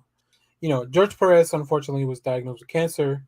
I do love seeing the updates. I love how much the updates that his family sends on Twitter and stuff, and creators that get to see him. But we did get the news that George Lopez's Jla Avengers. Wait, George Lopez? George Perez. Sorry, George Perez's Jla Avengers will get a new printing via the Hero Initiative, which that's awesome. The fact that this took a little bit longer than it should have to be announced is kind of a shame, but I'm glad that it's happening. So the 2010 series. Yeah. Did it take long because they had to navigate so many rights? I mean, maybe. On one hand, this is the perfect thing to reproduce because it shows him working on both sets of characters, right? But on the other hand, you've got to navigate DC and Marvel rights. So I feel like both publishers should have been like, yeah, let's do it. I don't know that this should not have been a point of contention. I don't think.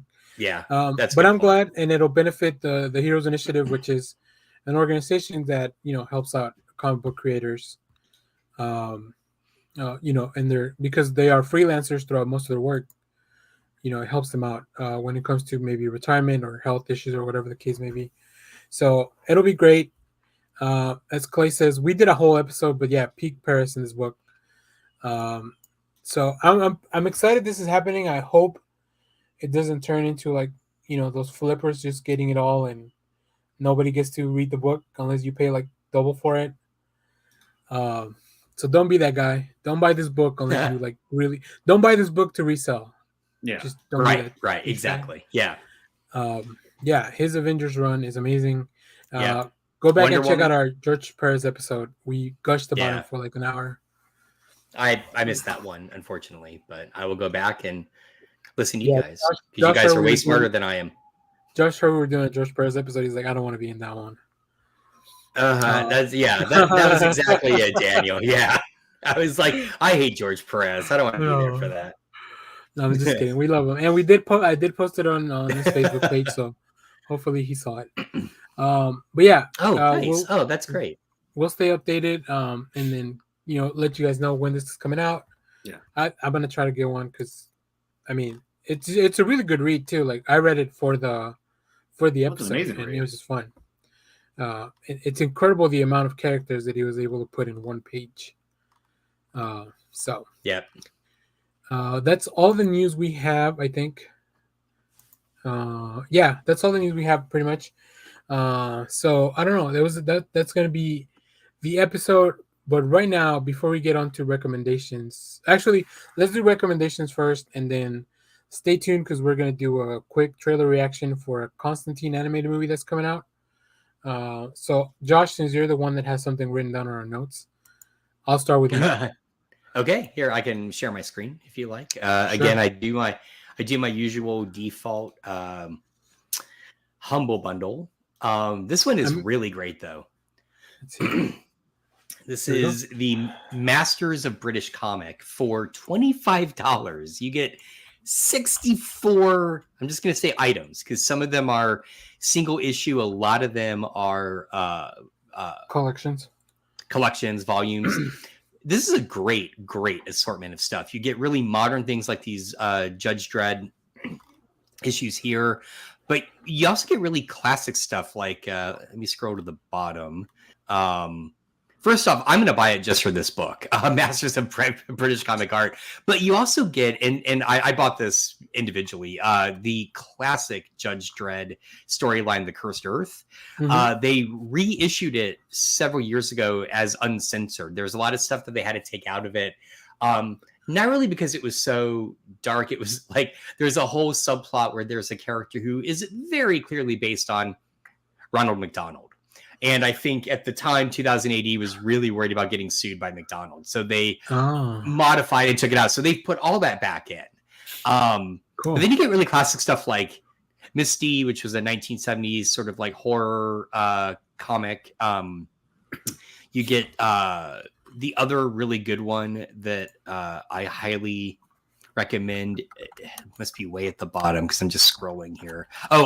Charlie's War. Charlie's War is phenomenal. I read the whole thing, and it is just so. It is a World War I comic about a young boy named Charlie who lies about his age to go fight in World War I, and it goes from the high of I'm being a patriot to the low of war sucks. I mean, it is stunning. It's really good.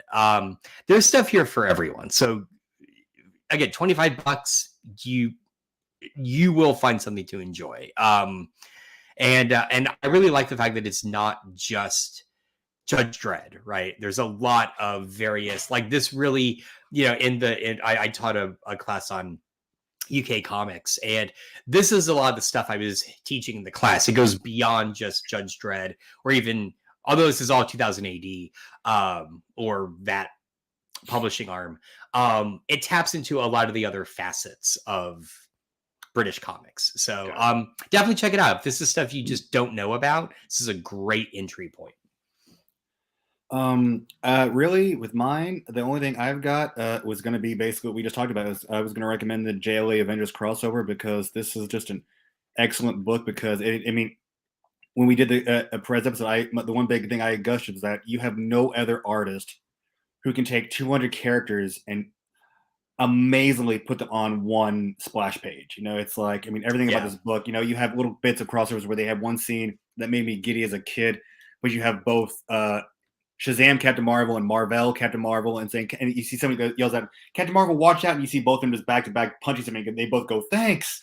And then they have a thing where basically like the universes are merging. You come to find out that basically Hawkeye left the Avengers to join the Justice League of America, and he's in a relationship with Black Canary, and the Green Arrow is just pissed off about it.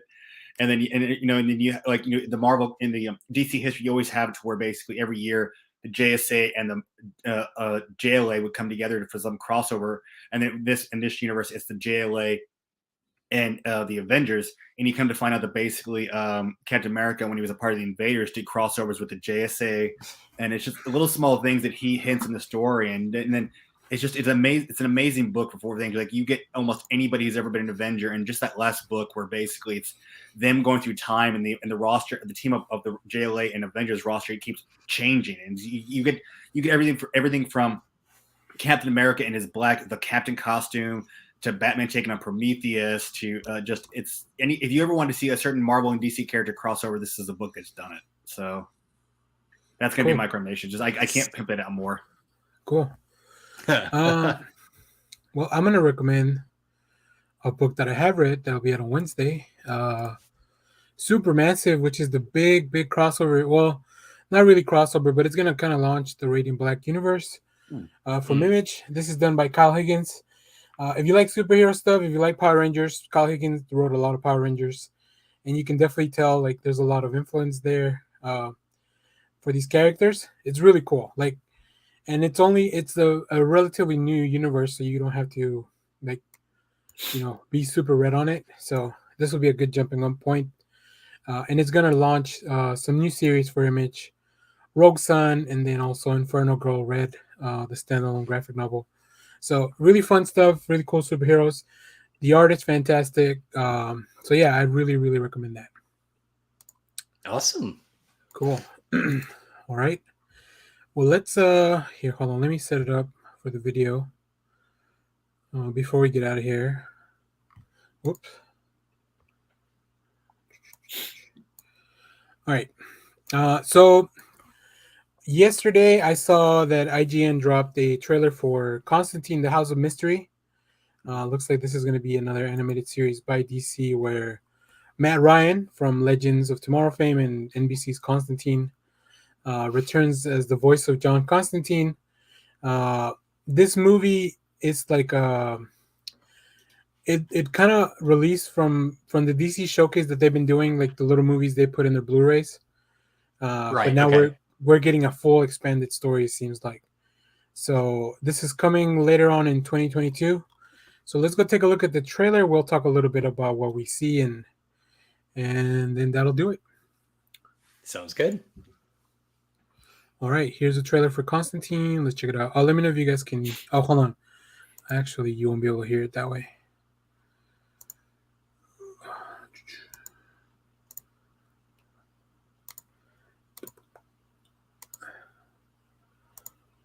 All right, let me know if you guys can hear this. Okay. Hold on.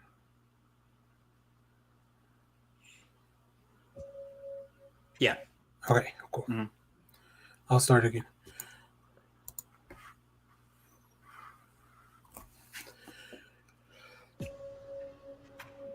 And the dad says the aristocrats.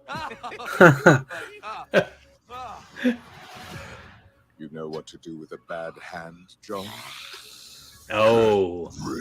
Ooh. Etrigan. Come on, folks. Let's give them a hand.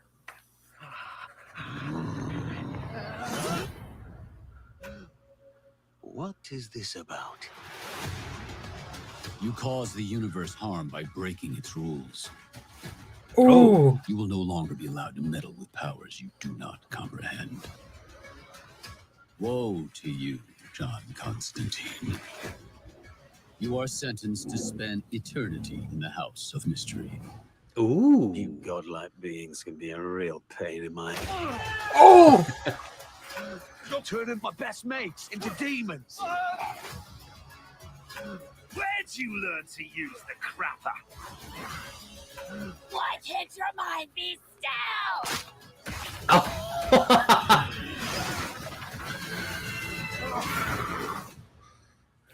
Whoa. Interesting. What's this? Did you think you were the only one who wanted to torture me? Oh, wait. I said I'll go including... back. I'll go back. I'll go back. Other shorts with, Okay, so... But wait. This is weird, though. It seems like if it's House of Mystery, it's the perfect structure to have short stories built around the House of Mystery, right? Like... Anyway.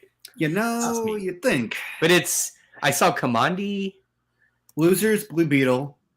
Yeah, I saw Blue Beetle. I didn't see Yeah, any Losers. Okay. Yeah. I'll pull it up. Here we go. So Including the losers, which is the paramilitary team, I think, right? Yeah. Okay. The Starring Blue Beetle. Chris Evans. Beetle. Yeah. Oh, that's right. Yeah, Blue Beetle. Commandi, the last boy on Earth. Boy on Earth. Interesting. We also saw that was Spectre's hand earlier. right? When he's Yeah. in the space. Satana, I think she's turned into one of the demons. You know who's Hot. not there, and I'm very upset about this. Cain What? and Abel. Oh yeah, they don't the rights. It's a rights thing. God is very stingy with his characters. To the Old Testament. The Old Testament is really stingy with his characters. So now the reason I think Kyle and I both gasped when we saw this disembodied voice, and then we saw a little bit of footage, because this is all footage from the Apocalypse War movie. Yeah. Which is the last time we saw Constantine. Okay. So it looks like there were consequences. I thought they were going to be done with this. You know, I thought it was like a one and done with this movie, and then reboot the universe from that. But it looks like there's still consequences from that John, because it was, I think Constantine. Well, I don't go watch the movie; it's really fun. But yeah, Constantine did a big thing where, you know, to do big magic stuff. So I don't know. I'm intrigued. I really like this trailer. I'm going to give it a shot. I was intrigued until you just said I have to go watch a whole other movie now. I guess you don't, because this voice is telling you what you need to know, kind of.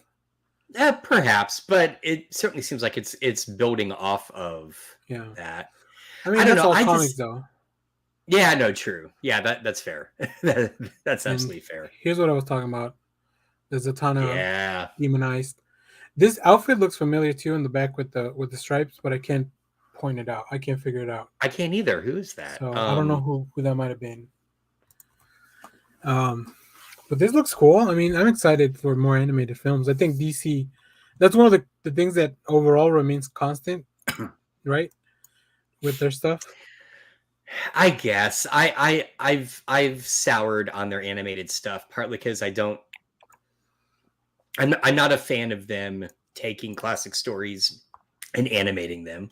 And I know they haven't been doing that as much lately. I know they've been doing kind of more unique things. But when they do the unique stuff, I'm into it. Like, I love Gods and Monsters.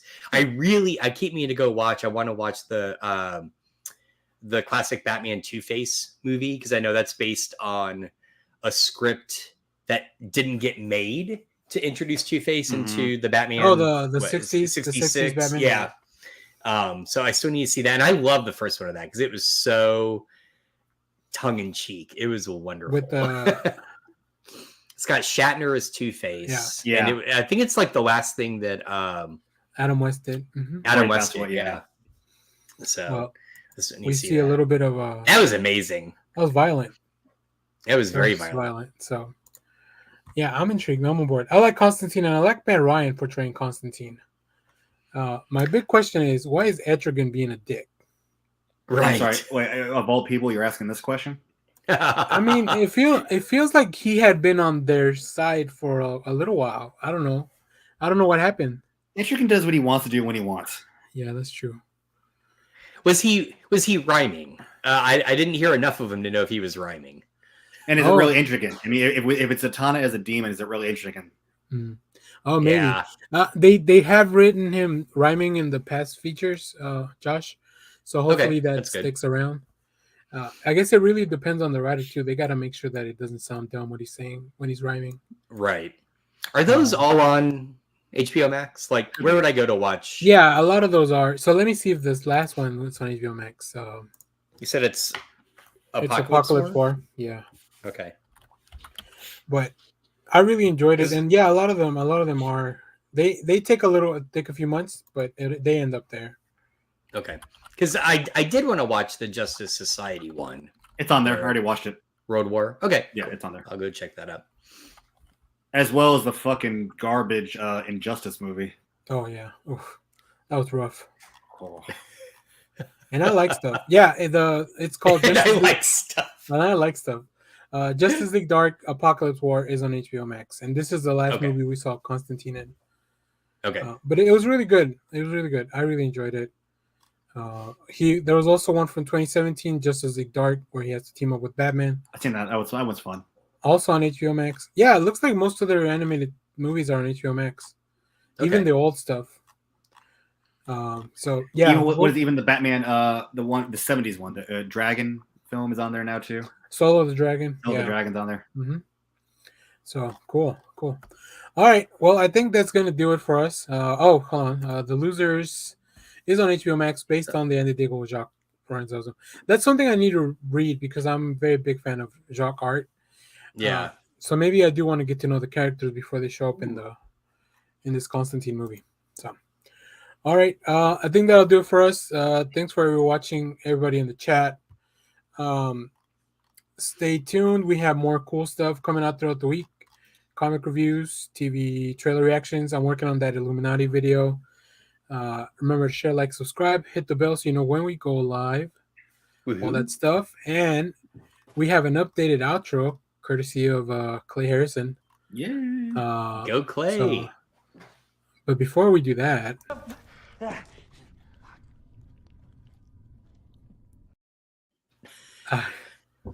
I love it because Josh has no context as to why that's happening. I have no idea.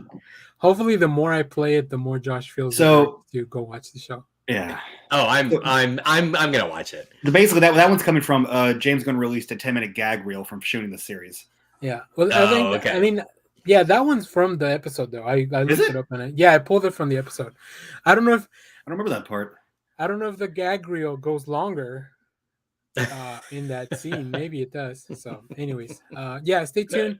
Follow us on Twitter so you know when we go live what we're gonna talk about. Usually we'll give a little hint or something. So hope to see you guys in the chat. So yeah, thanks for watching, everyone. Bye bye. Peace. And let's get out of Let's here. ride. Thanks everyone for watching. Twitter loves you. Oh yeah. Clay. Hell, Bebo. Josh. Simon Center, get the fuck out.